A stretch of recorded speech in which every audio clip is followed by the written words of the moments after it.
Israel's multi front வார். So யுத்தம் முடிஞ்சுதா அப்படின்னு கேட்டால் இன்னும் யுத்தம் ஒரு முடிவுக்கு வரல. நாளுக்கு நாள் ஒரு பதட்டமான ஒரு சூழ்நிலை உருவாயிருக்கிறத நம்ம பார்க்கிறோம். அதில் முக்கியமாக இஸ்ரேல் தேசத்துக்கு எதிராக வந்த ஈரான் தேசத்திலிருந்து இப்போ அந்த கலவரம் துவங்கி இருக்கிறத நம்ம பார்க்குறோம். ப்ரொட்டஸ்டர்ஸ் அங்கே அதிகமாக இருக்கிறாங்க அப்படிங்கிறது நீங்களும் பல செய்தித்தாள்களில் பார்த்துருப்பீங்க. ஸோ இன்னைக்கு நம்ம அதை குறித்து தான் நம்ம பார்க்க போகிறோம். ஸோ பலருக்கு ஒருவேளை நினைக்கலாம், இது என்ன நியூஸ் சேனலாக, எதுக்கு நம்ம இஸ்ரேல் நாட்டினுடைய செய்திகள்லாம் நம்ம கேட்குறோம் அப்படின்னு சொல்லிட்டு. ஸோ இந்த நடக்கிற இந்த ஹிஸ்ட்ரி நடக்கிற சம்பவங்கள் தான் கொஞ்ச நாளைக்கு அப்புறம் இது ஹிஸ்ட்ரியாக மாறப்போகுது. ஸோ இப்போ நம்ம பார்க்குற செய்திகள்லாம் இந்த கரண்ட் அஃபேர்ஸ். பட் இப்போ நடக்கிற சம்பவங்கள் இஸ்ரேலோட சம்பந்தப்பட்ட எந்த தேசமாக இருந்தாலும் நம்ம அது மேலே ஒரு கண்ணு வைக்கிறது ரொம்பவே நல்லது.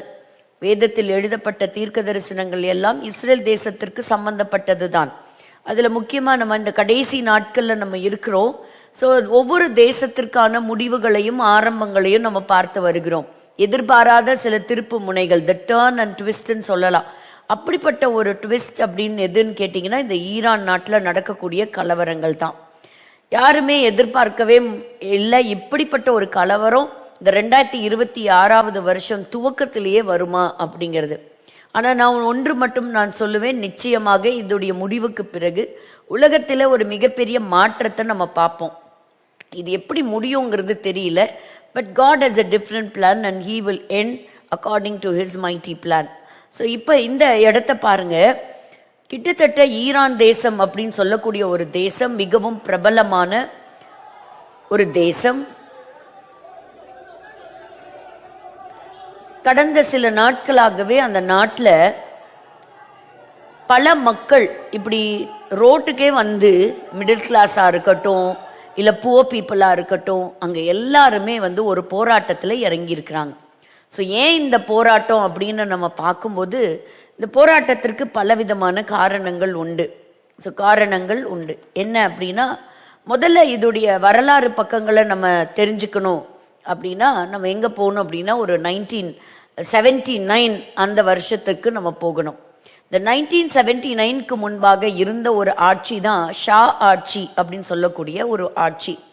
இன்னைக்கு நம்ம ஈரான் சொல்லக்கூடிய நாட்டினுடைய பெயர் தான் பெர்ஷியா நாடு, வேதத்தில் எழுதப்பட்ட நாடு.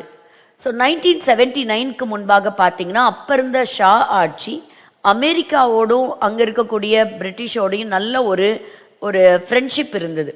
ஸோ அன்னைக்கு அவங்க என்ன செஞ்சாங்கன்னா அந்த மக்களை ஒரு மாடர்னைஸாக இருந்தால் கூட அதை ஒரு பெரிய ஒரு டிக்டேட்டர்ஷிப்பாக தான் பார்த்தாங்க.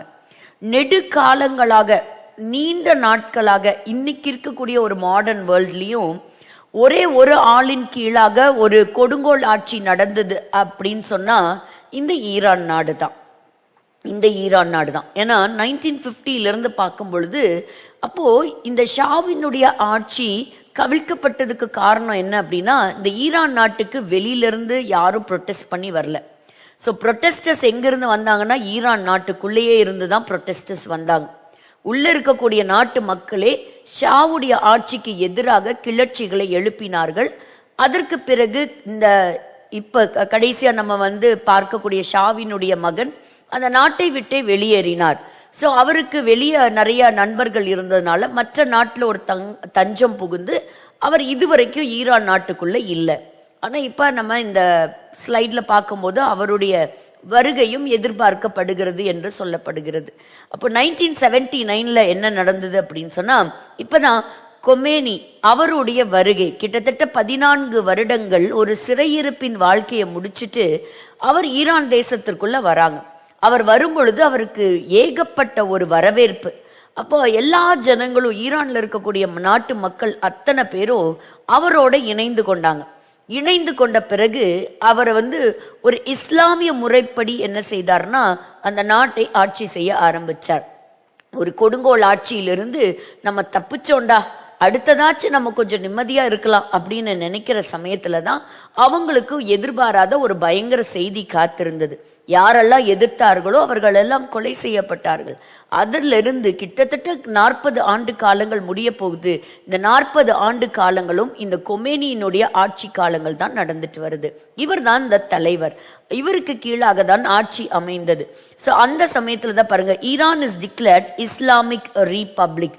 அப்போ அரசியல் வேறு, மதம் வேறு. ஆனால் அரசியலும் மதமும் ஒன்றாக இணைந்து வந்ததை இந்த ஈரானுடைய நாட்டுல நம்ம பார்க்க முடியும். அப்படிதான் என்ன பண்ணாங்கன்னா, மத ரீதியாக அந்த தேசத்தை ஆட்சி நடத்த ஆரம்பித்தார்.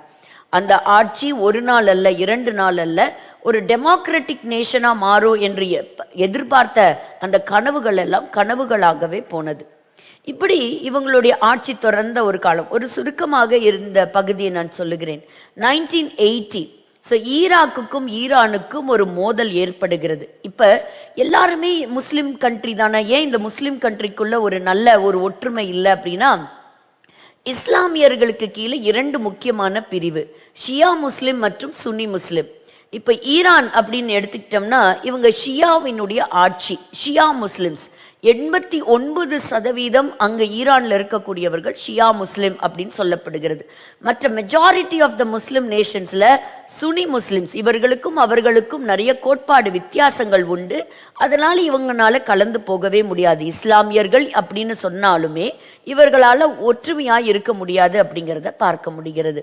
அடுத்தது 1981 அந்த சமயத்துல தான் ஜிம்மி கார்ட்டருடைய பிரசிடென்டா இருந்த காலகட்டங்கள்ல அமெரிக்காவில் ஈரான்ல இருக்கக்கூடிய அமெரிக்க எம்பசி தாக்கப்பட்ட சமயத்துல கிட்டத்தட்ட 52 அமெரிக்கர்களை கொண்டு போய் 444 நாட்கள் அவர்களை சிறையிருப்பிலே வைத்தாங்க. they were hostages inside. So அதற்கு பிறகு அது ஒரு முடிவுக்கு வந்தது. சோ இஸ்ரேல் அதற்குள்ளாக என்ன செய்ததுன்னா, லெபனான் மேல ஒரு தாக்குதல் நடத்தினது. லெபனான்ல இருந்து இஸ்ரேலுக்கு தொடர்ச்சியாக ஒரு தொந்தரவு வந்துகிட்டே தான் இருந்தது.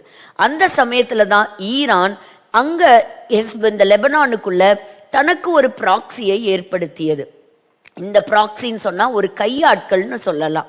அதாவது ஈரான் இத்தனை ஆண்டு காலங்களாக இஸ்ரேல் மேல தைரியமாக அது தானாய் ஈரான் தேசமாக வந்து போராட்டம் நடத்தவும் இல்லை, தாக்குதல் நடத்தவும் இல்லை. ஈரான் என்ன செய்ததுன்னா, தனக்கு அடியாட்களை வைத்திருக்கிறது போல சில அடியாட்களை வைத்திருந்தது.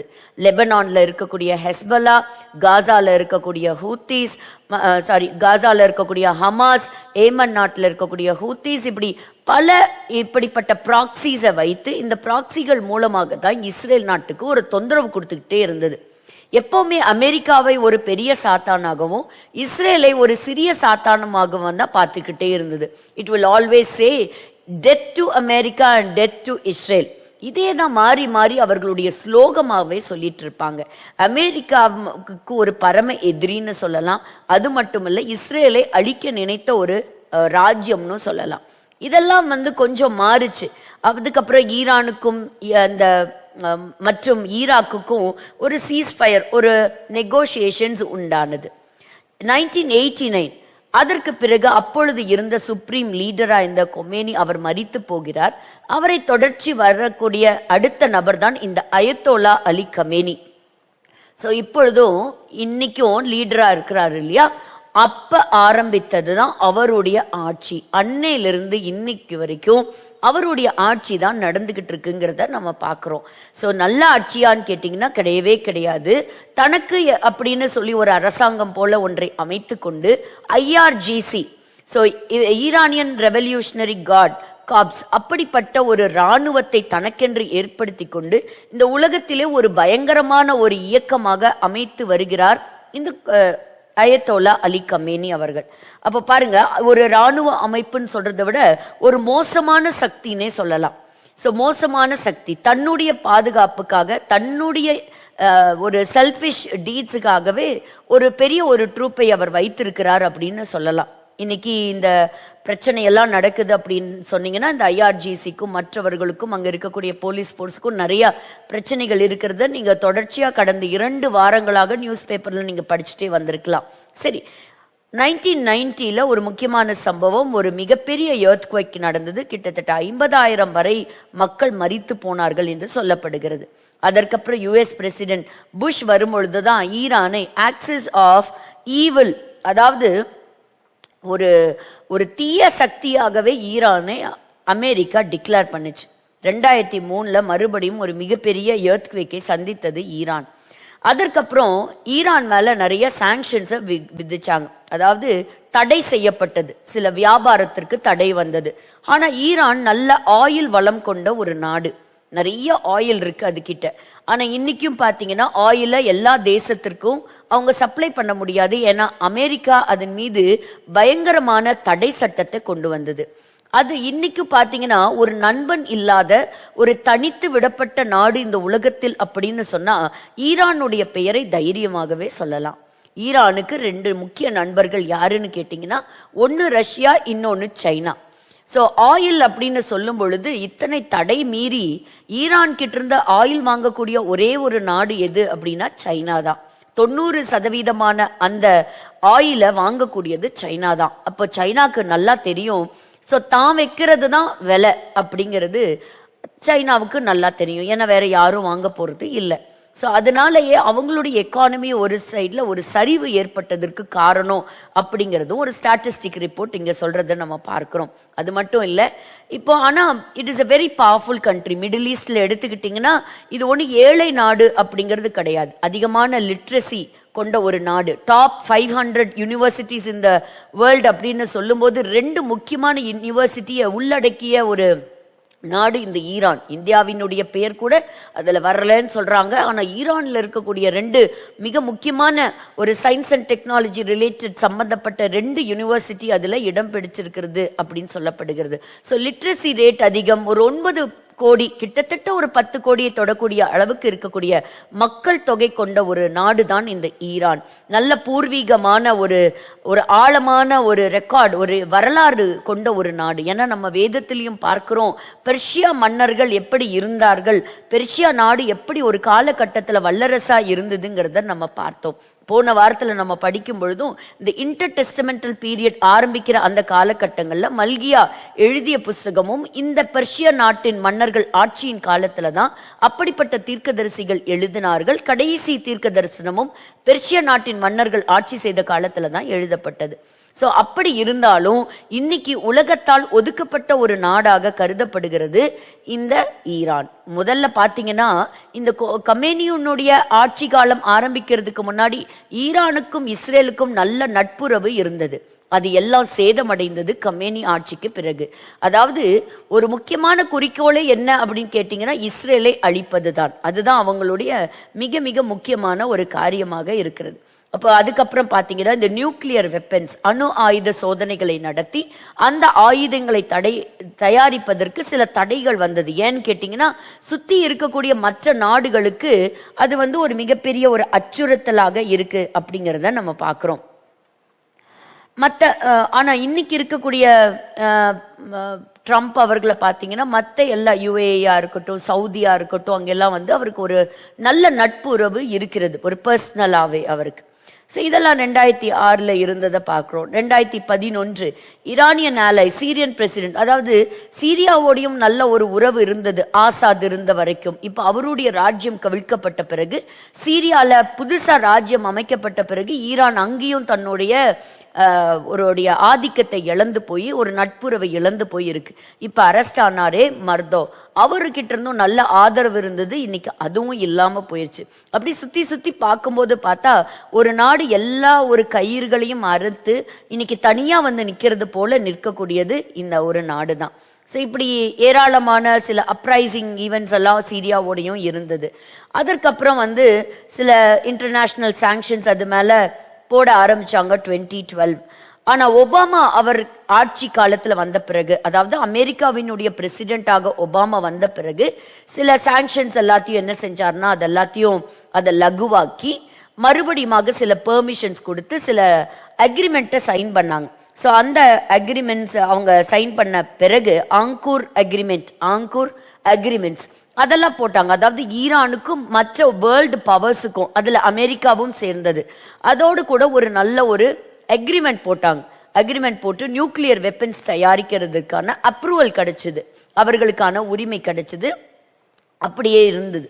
ஆனா அதற்கு பிறகு வந்ததுதான் மறுபடியும் ஆட்சி மாற்றம் வந்தது. பிரசிடென்ட் ட்ரம்ப், அதாவது எப்படி இவங்க ஆயுதங்கள்லாம் தயாரித்து ஒரு முற்று பெறும் இடத்துல கர்த்தர் ஒரு மிகப்பெரிய ஒரு மாற்றத்தை கொடுக்கறத பார்க்கிறோம். ஏன்னு கேட்டீங்கன்னா, இவங்களுடைய ஆயுதங்கள் முழுமையாக அவர்கள் யார் பக்கமாக செலுத்தணும் அப்படின்னு பாக்குறாங்கன்னா இஸ்ரேல் பக்கமா தான். டெத் டு இஸ்ரேல், அதைத்தான் அவங்க திரும்ப திரும்ப சொல்றாங்க. ஸோ அந்த நியூக்ளியர் டீல், அந்த ஒப்பந்தம் எல்லாத்தையும் கேன்சல் பண்ணாரு ட்ரம்ப் அவர்கள். அதற்கப்புறம் பாத்தீங்கன்னா ஒவ்வொரு லீடராக கொலை செய்யப்பட்டார். அமெரிக்காவே இறங்கி சொலைமானி அப்படின்னு சொல்லக்கூடிய மிகப்பெரிய ஒரு ப்ராமினன்ட் லீடரை தாக்கி அவர்கள் கொலை செய்யப்பட்டார். அதற்கப்புறம் இஸ்ரேல் ஈரானுடைய எம்பசி, தமாஸ்குல இருக்கக்கூடிய எம்பசி மேல ஒரு தாக்குதல் நடத்துது. அதற்கு பிறகு ஈரானியன் பிரசிடென்ட் இப்ராஹிம் ரைசி, இதெல்லாமே அக்டோபர் 7, 2023 அப்புறம் நடக்கக்கூடிய தொடர்ச்சியாக வந்த மாற்றங்களை நம்ம பார்க்கிறோம். இப்ராஹிம் ரைசி ஒரு ஹெலிகாப்டர்ல போயிட்டு இருக்கிறாரு. ரிட்டர்ன் வரும்போது பார்த்தா அவருடைய ஏர்கிராப்ட் எங்க போச்சுன்னே தெரியல, மாயமாக மறைந்து போனது. ஏதோ ஒரு மலையில மோதி அவர் மரித்து போனார் அப்படின்னு வரக்கூடிய செய்தி வருது. அதற்கப்புறம் பாத்தீங்கன்னா ஹமாஸுடைய சீஃப் இஸ்மாயில் ஹனியே, ஸோ இவரை கரெக்டா பார்த்து குறி வைத்து அவர் தங்கி இருந்த ஒரு அபார்ட்மெண்ட்ல அவருடைய அறையை மாத்திரம் அவங்க கண்காணித்து தாக்குதல் நடத்தி அவர் கொலை செய்யப்படுகிறார். சீஃப் இஸ்மாயில் ஹனியே. ஏதோ இதெல்லாம் ஒரு ஸ்டோரி புக்ல வர்ற மாதிரி இருக்குது. சில கதாபாத்திரங்கள் எல்லாம் கொலை செய்யறதும், அதுக்கப்புறம் அந்த நாட்டுல ஒரு பெரிய கலவரம் வர்றதும், ஒரு மாற்றம் வர்றதும். ஆனா இன்னைக்கு நான் சொல்ல போறது என்ன அப்படின்னா, இப்படி தொடர்ச்சியாக பல சீன்ஸ் போனாலும் இன்னைக்கு இருக்கக்கூடிய மிகப்பெரிய ஒரு வீழ்ச்சிக்கும் இப்படிப்பட்ட ஒரு ப்ரொட்டஸ்டுக்கும் முக்கியமான காரணம் என்ன அப்படின்னா, இந்த இஸ்ரேல் நடத்திய பதில் தாக்குதல் தான். ஸோ பதில் தாக்குதான். அதாவது ஏப்ரல் மாதம் இந்த ஈரான் டைரக்டாவே பல நூற்றுக்கணக்கான வான்வெளி தாக்குதலை நடத்தினாங்க இஸ்ரேல் மேல. அதற்குரிய பதில் தாக்குதலை தான் ஜூன் மாதம் 13 இஸ்ரேல் நடத்தினது. இஸ்ரேல் அமெரிக்காவுடைய சப்போர்ட்டோட நடத்தும் போது அதில் இருக்கக்கூடிய முக்கியமான சயின்டிஸ்டா இருக்கட்டும், முக்கியமான டாப் மிலிட்ரி அபிஷியல்ஸா இருக்கட்டும், அவங்க எல்லாத்தையும் எலிமினேட் பண்ணாங்க. அவங்க எங்கெங்கெல்லாம் அணு ஆயுதங்கள்லாம் சோதனைகளை செய்து எங்கெங்கெல்லாம் தயாரிச்சுக்கிட்டு இருந்தாங்களோ அந்த இடத்துல எல்லாம் குறி வைத்து அவர்கள் தாக்குதல் நடத்தினாங்க. அதற்கப்புறம் இந்த நியூக்ளியர் வெப்பனுடைய அந்த ப்ராசஸ் தற்காலிகமாக நிறுத்தப்பட்டது. ஆனா மறுபடியும் அது தொடர்ச்சியாக செய்யப்படுது. அடிக்கடி இந்த ஈரான் என்ன செய்யும்னா, தான் கிட்ட இருக்கக்கூடிய மிலிட்ரி பவரை காமிக்கிறதுக்காக நிறைய வீடியோஸ் எல்லாம் வெளியே விடுவாங்க. எவ்வளவு ராணுவத்தை வைத்திருக்கிறோம், எவ்வளவு நாங்கள் ஆயுதங்களை வைத்திருக்கிறோம் பாருங்க அப்படின்னு. சொல்லக்கூடாது, ரஷ்யாவிற்குமே உக்ரைன் மேல தாக்குதல் நடத்துவதற்கு, ட்ரோன் சப்ளை பண்ணுவதற்கு ஒரு பெரிய அளவுல ஒரு உதவி செய்ததும் ஈரான் தான். சோ ஈரானை பொறுத்த வரைக்கும் இப்படிப்பட்ட ஒரு பலம் வாய்ந்த நாடு அப்படின்னே சொல்லலாம் மிடில் ஈஸ்ட்ல. ஆனா அப்படிப்பட்ட ஒரு நாடு நம்முடைய கண்களுக்கு முன்பாகவே ஒரு சரிந்து விழுந்து கொண்டு இருக்கிறது அப்படின்னு சொல்லி பார்க்கலாம். அது மட்டும் இல்லைங்க, அங்க நடக்கக்கூடிய ஒரு காரியங்கள் தான் உலகத்தையே ஒரு பயங்கரமான ஒரு ஆச்சரியத்துக்குள்ள நடத்தி இருக்குது. என்னன்னு கேட்டீங்கன்னா, கிட்டத்தட்ட 100 நாட்களுக்கு மேலாக அங்க இன்டர்நெட் கனெக்ஷன் கிடையாது, சரியான எலக்ட்ரிசிட்டி கிடையாது, தண்ணீர் பஞ்சம், படித்த வாலிபர்களுக்கு அங்க வேலை வாய்ப்பு இல்லை. ஏன்னா எல்லா பக்கம் இவங்க மேல சாங்ஷன்ஸ் இருக்குது. ஸோ படித்தவர்களுக்கு அங்க சரியான வேலை இல்லை, எக்கானமி பயங்கர டவுன், இன்ஃபிளேஷன் ரேட் பாத்தீங்கன்னா 50%. அப்ப இந்த அளவுக்கு இருக்கும்போது இன்னைக்கு கடையில இருக்கக்கூடிய பொருளை கூட விற்க மாட்டேங்கிறாங்களாம். ஏன் விற்கல அப்படின்னா, $1 வாங்கணும் அப்படின்னா கிட்டத்தட்ட 14 லட்சம் ரூபாய் ஈரானுடைய மதிப்புல கொடுத்தாதான் $1, $1 யுஎஸோட தான் வாங்க முடியும். அப்படி இருக்கும்போது நாளுக்கு நாள் இந்த பணவீக்கம், இந்த பண மாற்றம் நடந்துட்டே இருக்கிறதுனால வியாபாரிகள் என்ன நினைக்கிறாங்கன்னா, இன்னைக்கு விற்கிறத விட நாளைக்கு நான் வித்தனா எனக்கு என்ன கிடைக்கும், எனக்கு அதிகமான லாபம் கிடைக்கும், இன்னைக்கு நான் வித்தாலும் அது எனக்கு நஷ்டம் தான். அப்படிங்கிறதுனால இன்னைக்கு முதல்ல போராட்டத்துக்கு வந்திருக்கிறவங்க இப்படிப்பட்ட வியாபாரிகள் இன்னைக்கு வந்திருக்கிறாங்க, வேலை இல்லாதவர்கள் வந்திருக்கிறாங்க, மதத்தின் பெயரால ஒடுக்கப்பட்ட ஜனங்கள் இன்னைக்கு ரோட்டுக்கு வந்திருக்கிறாங்க. தண்ணீர் இல்ல, பேசிக் அடிப்படை அவங்களுக்கு தேவையான அந்த எந்த ஒரு உதவிகளும் இல்லாததுனால இன்னைக்கு ஜனங்க தங்களுடைய விடுதலைக்காக, அவங்களுடைய டிக்னிஃபைட் ஒரு லைஃபுக்காக இன்னைக்கு போராடுறதுக்கு ரோட்டுக்கு வந்திருக்கிறாங்க. ஒரு அளவுக்கு மிடில் கிளாஸ்ல இருந்த குடும்பங்கள் கூட இன்னைக்கு ஒரு சராசரியா குடும்பத்தை நடத்தலாம் அப்படின்னு நினைச்ச குடும்பங்களா கூட இன்னைக்கு குடும்பத்தை நடத்த முடியாத ஒரு சூழ்நிலைக்கு தள்ளப்பட்டிருக்கிறாங்க ஈரான் நாட்டுல. அதாவது இன்னைக்கு அதிகாரப்பூர்வமாக சொல்லப்படுகிறது கிட்டத்தட்ட 3000 பேர் கொலை செய்யப்பட்டிருக்கிறார்கள் அப்படின்னு சொல்லிட்டு. see, it is not a war. அந்த நாட்டுக்குள்ளேயே சில குழப்பங்கள் நடந்திருக்குது. ஆனா சில ஆதாரப்பூர்வமான ஆதாரம், வெளியில இருக்கக்கூடிய ஆதாரத்தின் வழியாக பார்க்கும் பொழுது அதாவது 48 hours 2 நாட்களிலே 12,000 பேர் கொலை செய்யப்பட்டிருக்கிறாங்க. 12,000 people. இப்ப அந்த வீடியோவை தான் நம்ம பார்க்க போறோம். நம்ம ஆண்டவருக்கு நன்றி சொல்லணும், நம்மள ஆண்டவர் ஒரு பாதுகாப்பான இடத்தில் வைத்திருக்கிறார். அதே சமயத்துல நம்முடைய ஜெபங்கள் அதிகமாகட்டும் இப்படிப்பட்ட தேசங்களுக்காக. ஆனால் ஒரு கிறிஸ்தவ போதகர் பேசும் பொழுது நான் அவருடைய இன்டர்வியூ நான் கேட்டது என்னன்னா, 12,000 அல்ல, கிட்டத்தட்ட 20,000 பேர் மட்டுமே இங்க கொலை செய்யப்பட்டிருப்பார்கள். இந்த கிராக்டவுன் வெளியே வராதபடிக்கு எல்லா ஊடகங்களும் அங்க தடை செய்யப்பட்டிருக்குது. இந்த நாட்டுக்குள்ள என்ன நடக்குதுங்கிறது வெளி உலகத்துக்கு தெரியல. ஏன்னா இன்டர்நெட் கனெக்ஷன் கிடையாது, அங்க யூடியூப் இல்ல, எந்த ஆப்பும் அவங்க யூஸ் பண்ண முடியாது. ஆனா இப்போ தற்காலிகமாக எலான் மஸ்க் உடைய ஸ்டார் லிங்கை பயன்படுத்தி அங்க இருக்கக்கூடிய மக்கள் இன்டர்நெட் ஃபெசிலிட்டியை பயன்படுத்திட்டு வராங்க. அதன் மூலமாக தான் ஒரு சில நியூஸ் வெளியே வந்திருக்குது. அந்த நியூஸ்ல நீங்க வெளியே வந்து பார்த்தா கண்களால பார்க்கவே முடியாது. அப்படிப்பட்ட அகோரமான காட்சிகள், எங்கு பார்த்தாலும் ரத்தம் சிந்துதல், எங்க பார்த்தாலும் பிண குவியல்கள், ஹாஸ்பிட்டல்ஸ்ல பார்த்தா எங்க பார்த்தாலும் பிணங்கள். அப்படி ஃபுல்லா ஈரான் நாட்டுல, முக்கியமா அவங்களுடைய கேபிட்டல் தெஹரான், அங்க கிட்டத்தட்ட 1 கோடி மக்கள் கிட்ட இருக்கிறாங்க. ஆனா அந்த சிட்டி லைஃப கூட வாழ முடியாத அளவுக்கு இன்னைக்கு போராட்டம் நடக்கிறது. எதிர்பாராத இடங்களில கூட ஆரம்பிச்சிருச்சு. சரி, அப்ப இன்னைக்கு என்ன பண்ணுது அந்த கவர்மெண்ட்? இந்த ஜனங்களை ஒடுக்கிறதுக்காக இன்டர்நெட் ஆஃப் பண்ணியாச்சு, எலக்ட்ரிசிட்டி கிடையாது, எங்க பார்த்தாலும் they are shooting at them. ஒரு காக்கா குருவியை சுடுறது போல எல்லாத்தையும் சுடுறாங்க, எல்லாத்தையும் சுட்டுட்டு இருக்காங்க. எங்க பார்த்தாலும் அந்த சத்தம் மட்டும்தான் கேக்குது. அவங்களுடைய வாகனங்களுக்கு தீ வைத்து அங்க இருக்கக்கூடிய கார், அவங்களுடைய எல்லா ப்ராப்பர்ட்டிஸ் அதெல்லாம் தீக்கிரையாக அங்க காட்சி அளிக்கிறத நம்ம பார்க்கிறோம். I should say literally Iran is burning inside. So ஈரானை வெளியில இருந்து யாரும் தாக்கல, ஈரான் எந்த யுத்தத்திலையும் இல்லை. ஆனால் ஈரான் தனக்குத்தானே தீ வைத்து கொண்டது போல இன்னைக்கு அந்த ஆட்சி மாற்றத்துக்காக எல்லாரும் இன்னைக்கு சத்தம் போட்டுட்டு இருக்கிறாங்க. என்ன சொல்றாங்க அப்படின்னா, போதும், இந்த மதத்தின் பேர்ல எங்களை ஆட்சி நடத்தினது போதும். இப்போ death to America, death to இஸ்ரேல்னு சொன்னதெல்லாம் மாறி death to Islam and death to the supreme leader Ali Khamenei அப்படின்னு சொல்ற அளவுக்கு இன்னைக்கு அந்த சுப்ரீம் லீடருக்கு அகெயின்ஸ்டாவே அங்க இருக்கக்கூடிய பாவப்பட்ட மக்கள், த இன்னசென்ட் பீப்புள்.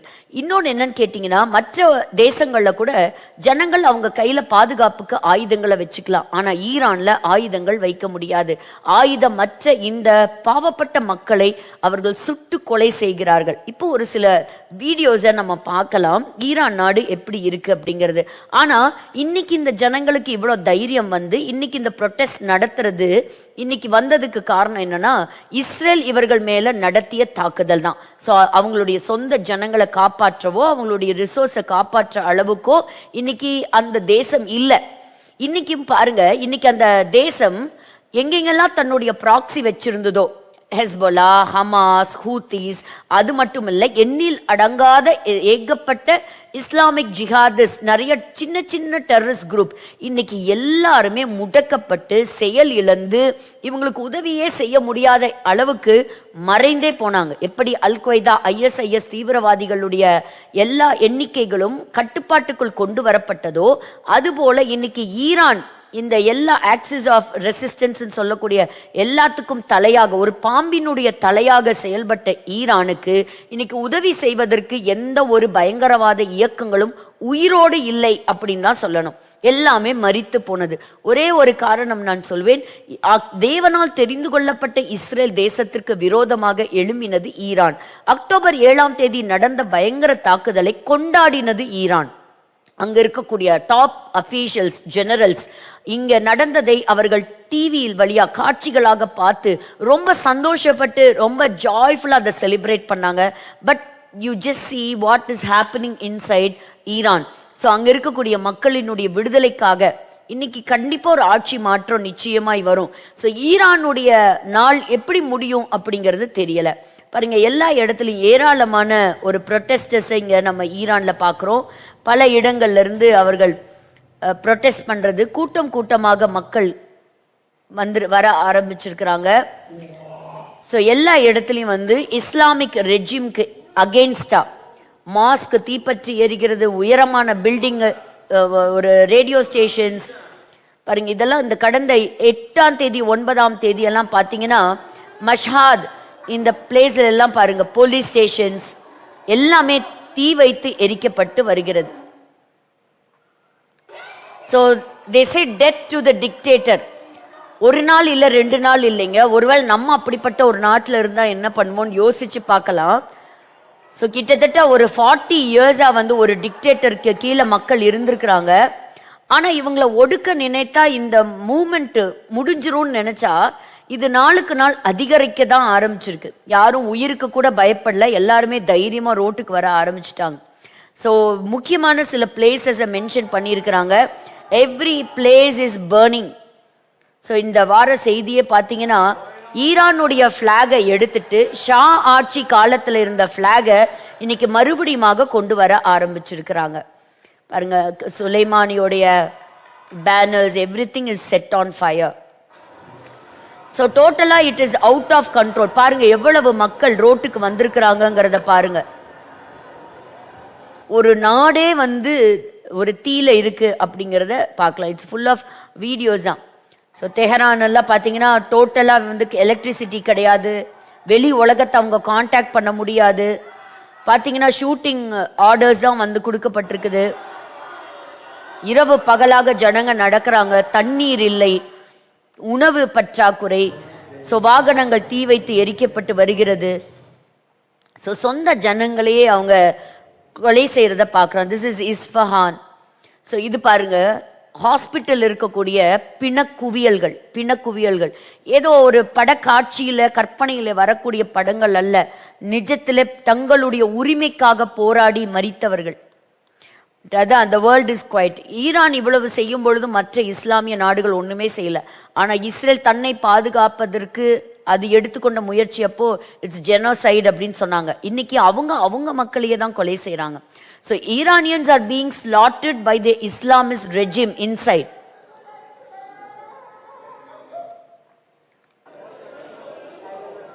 So பாருங்க, these are all some horrific videos and thing. நிறைய பேர் வெளியில இருந்து அவங்களுக்கு சில இன்ஃபர்மேஷன்ஸை கொடுக்கறாங்க. ஸோ இந்த இடத்துக்கு நீங்க போங்க, அந்த இடத்துக்கு நீங்க வாங்க, இதெல்லாம் வந்து அந்த ஒரு ஃபாரன்சிக் மெடிக்கல் சென்டருக்கு நீங்க போங்க. ஸோ இது வந்து no internet for more then 100 hours. So மற்ற இடங்கள்ல இருந்தும் சில சப்போர்ட் எடுக்கிறத நம்ம பார்க்கிறோம். ஸோ ஆனாலும் இதுக்கு நடுவுல என்ன சொல்றாங்கன்னா, இந்த 12 நாளுடைய யுத்தம் தொடர்ச்சியாக நடக்குது. இப்படிப்பட்ட ஒரு கலவரம் எங்க நாட்டுக்குள்ள வந்ததுக்கு காரணம் அமெரிக்காவும் இஸ்ரேலும் தான். அதனால நாங்க அமெரிக்கா மேலேயும் இஸ்ரேல் மேலேயும் நாங்க தாக்குதல் நடத்துவோம், எப்ப வேணா யுத்தம் ஆரம்பிக்கலாம் அப்படிங்கிற ஒரு அச்சுறுத்தலின் ஒரு செய்தியும் இருக்கு. ஸோ இஸ்ரேல் பத்தி கேட்டீங்கன்னா, இஸ்ரேலும் இஸ் கெட்டிங் ரெடி. ஒருவேளை ஈரானுடைய தாக்குதல் வரலாம். பாருங்க எப்படி ஷூட் பண்றாங்க பாருங்க எல்லா இடங்கள்லயும். சோ ஜனவரி 31 இன்னொரு யுத்தம் வரலாம் அப்படின்னும் ஒரு சொல்லப்படுகிறது. அதனால எல்லா மற்ற நாடுகள் வந்து ஈரான்ல இருக்கிறவங்க உடனே நாட்டை விட்டு வெளியேறுங்க. ஸோ ஒரு சின்ன பொண்ணு வந்து பாருங்க, பெஞ்சமின் நெத்தன்யாஹுக்கு வந்து ஒரு அட்ரஸ் பண்றா. அதாவது இன்னைக்கு எங்க நாட்டுக்குள்ள ஒரு கலவரம், எங்களுக்கு ஹெல்ப் பண்றதுக்கு நீங்க வாங்க அப்படின்னு இஸ்ரேல் நாட்டினுடைய பிரைம் மினிஸ்டர், வேற யாரும் இல்ல, இஸ்ரேல் நாட்டின் பிரைம் மினிஸ்டர் பெஞ்சமின் நெத்தன்யாஹு மேல அதிக ஒரு மதிப்பு உண்டு ஈரான் மக்களுக்கும். we need your help, so please come and help us for a change of government. அதை எல்லாருமே கேட்கிறாங்க. உங்களுடைய ஜெபங்களிலுமே இதற்காக நீங்க தொடர்ந்து நீங்க ஜெபித்துக் கொள்ளுங்க. சோ இவர்தான் ரேசா பஹலவி. இவர்தான் ஷா உடைய மன்னர் ஆட்சி கீழே இருந்த கடைசி மன்னர். சோ இந்த ஒரு ஷா ஆட்சி தப்பித்து வேற நாட்டுக்கு போனாங்கன்னு சொன்ன இல்லையா 1979ல, அதுல இருக்கக்கூடிய கடைசி ஒரே ஒரு நபர் இவர்தான். இவர் வந்து சிறையிருப்பு போல இப்ப எக்ஸைல் இருக்கிறார். இவரே திரும்பி வருவாரா, ஆட்சி திரும்ப இவருடைய தலைமையின் கீழே அமைக்கப்படுமா, இல்ல அங்க ஈரான்ல என்ன நடக்க போகுது யாருக்குமே தெரியல. பட் he said நான் ப்ரொட்டஸ்டர்ஸ்க்கு ஆதரவா நான் இருக்கிறேன் அப்படிங்கிறத சொல்லியிருக்கிறாங்க. ஸோ இதுக்கு நடுவுல தன்னுடைய ஒரு மினிஸ்டரையும் ஈராக்குக்கு அனுப்பி இருக்கிறத பார்க்குறோம். ஸோ நாடு முழுவதும் ஈரான் தேசத்தை நீங்க பார்த்தீங்கன்னா இத்தனை இடத்துல கலவரங்கள் நடந்துட்டு வருது. ஸோ நிறைய இடங்கள் கம்ப்ளீட்டா வந்து கலவரத்துல இருக்குது. ஸோ ட்ரம்ப் அவர்களும் என்ன சொல்றாருன்னா, இப்ப இருக்கக்கூடிய நிலைமை ரொம்பவே மோசமா இருக்கு ஈரான்ல, பட் நாங்க ரொம்ப க்ளோஸா நாங்க வாட்ச் பண்ணிட்டு இருக்கிறோம். இந்த இன்னைக்கு இருக்கக்கூடிய அரசாங்கம் என்று சொன்னால் இந்த பயங்கரவாத இயக்கத்தின் தலைவராக இருக்கக்கூடிய அயத்தோலா அலி கமேனி அவருடைய அரசாட்சிக்கு எதிராக போராடி வருகிறவர்களை சுட்டு கொலை செய்கிறார்கள். அப்படி நீங்க செஞ்சீங்கன்னா நாங்க உங்களுக்கு எதிர்த்து வருவோம் அப்படின்னு அவங்க ஒரு செய்தியும் வெளியிட்டிருக்கிறார். ஸோ இந்த ஆண்டு ஒருவேளை அயத்தோலா அலி கமேனியுடைய ஆட்சி முடிவுக்கு வரலாம். ஆனா தெரிஞ்சு இனி எத்தனை நாளைக்கு இவரை விட்டு வைப்பாங்கன்னு தெரியல. ஸோ பாருங்க, இந்த அளவுக்கு இங்க நீங்க படத்துல பார்க்கக்கூடிய காட்சி உண்மையான ஒரு இது, அதாவது எல்லா ஜனங்களுமே இன்னைக்கு ரோட்டுக்கு வந்திருக்காங்க அப்படிங்கிறத பாக்குறோம். ஸோ அங்க இருக்கக்கூடிய தங்கம் அதெல்லாம் கூட வெளிநாடுகளுக்கு எடுத்து செல்லப்பட்டு வருகிறது அப்படின்னு ஒரு செய்தியும் இருக்கு. ஸோ இது பாருங்க, ரெண்டு ஐ விட்னஸ் என்ன சொல்றாங்க அப்படின்னா, I can confirm that the number of people killed last night in Tehran is very significant. பாருங்க, and confirmed it is very much higher. இந்த 12 நாட்கள் அதுதான், it is more than 12,000, it's almost 20,000 அப்படிங்கறத சொல்றாங்க. ஆனா இவர் தான் அலி கமேனி. ஸோ எல்லாருமே வந்து வீடியோ மூலமா, ஒருவேளை அவங்களுக்கு இன்டர்நெட் ஃபெசிலிட்டி ஸ்டார்லிங்க் மூலமா கிடைக்கும் பொழுது உலகத்துக்கு இந்த செய்தியை கொடுத்துட்டே இருக்கிறாங்க, எங்களுக்காக ஏதாவது பண்ணுங்க அப்படின்னு சொல்லிட்டு. நம்ம இங்க பேசிட்டு இருக்கிற இந்த நேரத்திலையும் ஈரானுடைய நிலைமை இதுதான். ஏதோ முடிஞ்சு போன கதையை நம்ம பேசல, அங்க நடந்துட்டு இருக்கிற ஒரு விஷயத்தை தான் நம்ம இங்க பேசிட்டு இருக்கிறோம். ஸோ எல்லா இடத்துலையுமே ஈரானுடைய அந்த பிளாக் மாற்றப்பட்டு வருகிறது. So it is getting day by day intensified, அதிகரிக்கிறது அப்படிங்கறத நம்ம பார்க்கிறோம். It is getting escalated. So பெரிய பெரிய உயரமான கட்டிடங்கள்லாம் தீப்பிடிச்சு எரியறத நம்ம பார்க்கிறோம். So மற்ற நாடுகளும் பிரிட்டிஷ் ப்ரொட்டஸ்டர்ஸ் பிளாஸ்ட், மற்ற நாடுகள்லையுமே இப்படிப்பட்ட ப்ரொட்டஸ்டர்ஸ் வந்து அங்க வந்து ஈரானுக்கு ஆதரவாக ப்ரொட்டஸ்ட் பண்ண ஆரம்பிச்சிருக்கிறாங்க. ஜெர்மனியா இருக்கட்டும், கனடாவா இருக்கட்டும், பல நாடுகள்ல. So to all who are sacrificing the help is on the way அப்படின்னு அமெரிக்க நாட்டினுடைய அதிபர் அவர் சொல்லுகிறார். உங்களுக்கு நாங்க எங்களுடைய ஆதரவை நாங்க தெரிவிக்கிறோம் அப்படின்னு சொல்லிட்டு. ஸோ இதெல்லாம் நம்ம இவ்வளோ நேரம் பேசினதை தான் நம்ம இங்க பார்க்குறோம். ஸோ தைரியமா பல லண்டன்ல கூட ஈரானுடைய பிளாக ஒரு தைரியமாக எடுத்து அதை மாத்துறதை நம்ம பார்க்கிறோம். ஸோ அக்ராஸ் த குளோப் இங்கெல்லாம் வந்து ஈரானுக்கு ஆதரவா இருக்கிறார்களோ, பொதுமக்களுக்கு ஆதரவா இருக்கிறார்களோ, so they say they will definitely make Iran great again.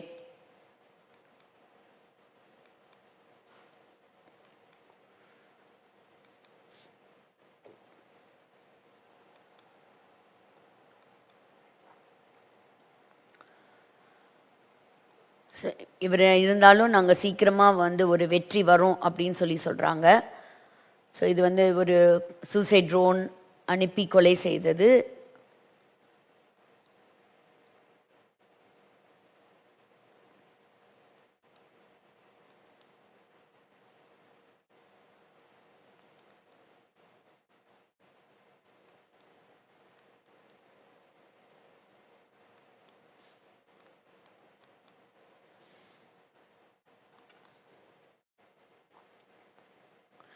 So கிட்டத்தட்ட 46 ஆண்டு காலங்களாக இருந்த ஒரு ஆட்சி ஒரு முடிவுக்கு வருது அப்படின்னு நம்ம சொல்லலாம்.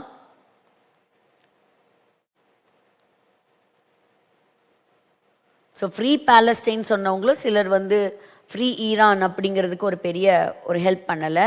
ஸோ ஆப்ரஹாம் அக்கார்ட்ஸ் மூலமாக நிறைய ஒரு பீஸ் அக்ரிமெண்ட்டை இஸ்ரேல் செஞ்சிருக்கு மற்ற நாடுகளில் கூட.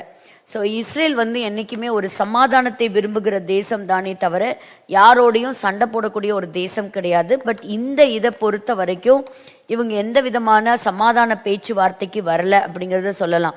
யுஏஇயா இருக்கட்டும், பெஹ்ரைனா இருக்கட்டும், மொரோக்காவா இருக்கட்டும், சவுத் சூடானா இருக்கட்டும், இவர்களோடு கூட ஒரு சமாதான உடன்படிக்கை செய்திருக்கிற இஸ்ரேல் நிச்சயமாக இங்கு ஒரு ஆட்சி மாற்றம் வந்து ஒரு சமாதானமான ஒரு சூழ்நிலை வருவதற்கான வாய்ப்புகள் இருக்கலாம்.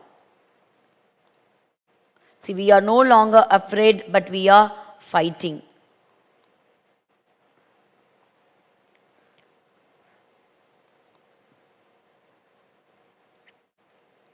So, கம்பெனியினுடைய சொத்து மதிப்பெல்லாம் பார்க்கும்பொழுது $250 billion and 300 இதெல்லாம் சொல்றாங்க இட்ஸ் வேல்யூட். பட் இத்தனை நாள் அந்த ஈரான் மக்களினுடைய கடின உழைப்புக்கான அந்த பணமெல்லாம் எங்க போச்சு அப்படின்னு கேட்டா, இதெல்லாம் வந்து தீவிரவாதிகளை அவங்க கம்ப்ளீட்டா அவங்களுக்கு ஹெல்ப் பண்றதுக்கே அவர் யூஸ் பண்ணிட்டார். சொந்த மக்கள் மேல ஒரு கவனம் செலுத்தாம இஸ்ரேல் அழிக்கணும், இஸ்ரேல் அழிக்கிறதுக்கு ப்ராக்சிய ஏற்பாடு பண்ணணும், இப்படியே அவரோடதெல்லாம் போயிடுச்சு. These are all the same.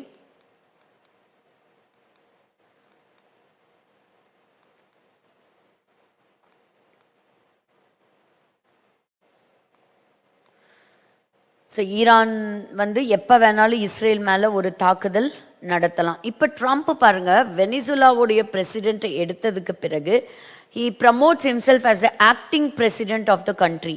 So வெனிசுலாவுடைய ஆக்டிங் பிரசிடென்ட் இப்போ ட்ரம்ப் தான் அப்படிங்கிற மாதிரி அவருடைய பிக்சர், அவருடைய படம் போட்டு சொல்லப்பட்டிருக்கிறது. என்னன்னு கேட்டிங்கன்னா, இன்னைக்கு ஒருத்தர் ரொம்ப அழகா சொன்னாரு, இப்போ இருக்கிற சூழ்நிலையில அமெரிக்கா தான் வந்து உலகத்தையே கண்ட்ரோல் பண்ற மாதிரி.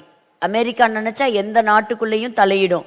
ஃபர்ஸ்ட் வெனிசுலாக்குள்ள தலையிட்டுச்சு, இனி அடுத்தது நாங்க கிரீன்லாண்ட் எடுக்க போறோங்கிறாங்க, அடுத்தது வந்து இப்ப ஈரான்குள்ள நாங்க வரப்போறோம், எப்ப வேணா வரலாம். பாருங்க, கத்தார்ல இருக்கக்கூடிய அமெரிக்கனுடைய ஏர்பேஸ்ல இருந்து நிறைய ஏர்கிராஃப்ட் புறப்பட்டு வந்திருக்கிறது அப்படின்னு சொல்லப்படுகிறது. ஒருவேளை யுத்தம் ஆரம்பிக்குமா அப்படிங்கிறது தெரியல. இந்த யுத்தங்கள்லாம் ஆரம்பிச்சா நாளுக்கு நாள் நம்மளும் இவ்வளவு பெரிய கஷ்டம் சந்திக்கத்தான் வேணும். ஏன்னா இம்போர்ட் எக்ஸ்போர்ட் எல்லாமே பாதிக்கப்படும். திரும்பவும் நம்ம ஒரு இன்ஃப்ளேஷன் ரேட்டை வந்து நம்ம ஃபேஸ் பண்ண வேண்டியிருக்கும். It is not going to affect only one country, but it is going to affect across the globe. So எல்லாருக்காக நம்ம ஜெபிக்க வேண்டியது ரொம்ப அவசியம். ஸோ இனிமேல் ஆயிலோ மணியோ கியூபாக்கு கொடுக்க மாட்டேன் அப்படிங்கிறத தைரியமாக அவர் ஒரு முடிவு எடுத்திருக்கிறார். ஸோ இந்த அளவுக்கு ட்ரம்ப்புடைய பவர் இன்னைக்கு எல்லா நாடுகள்லையும் நம்ம பார்க்க முடியுது.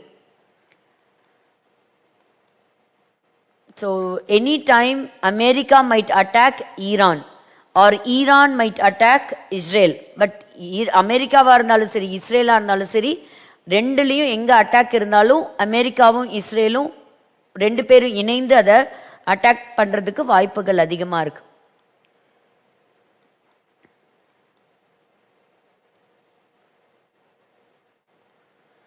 So President Trump has ordered the United States to withdraw from 66 international organizations. So இவங்களை கொலை செய்யப்பட்டிருக்கிறாங்க பாருங்க. ரெனி நிக்கோலிக், she is 37, மினிசோட்டாங்கிற ஒரு இடத்துல அவர்கள் கொலை செய்யப்பட்டிருக்கிறாங்க.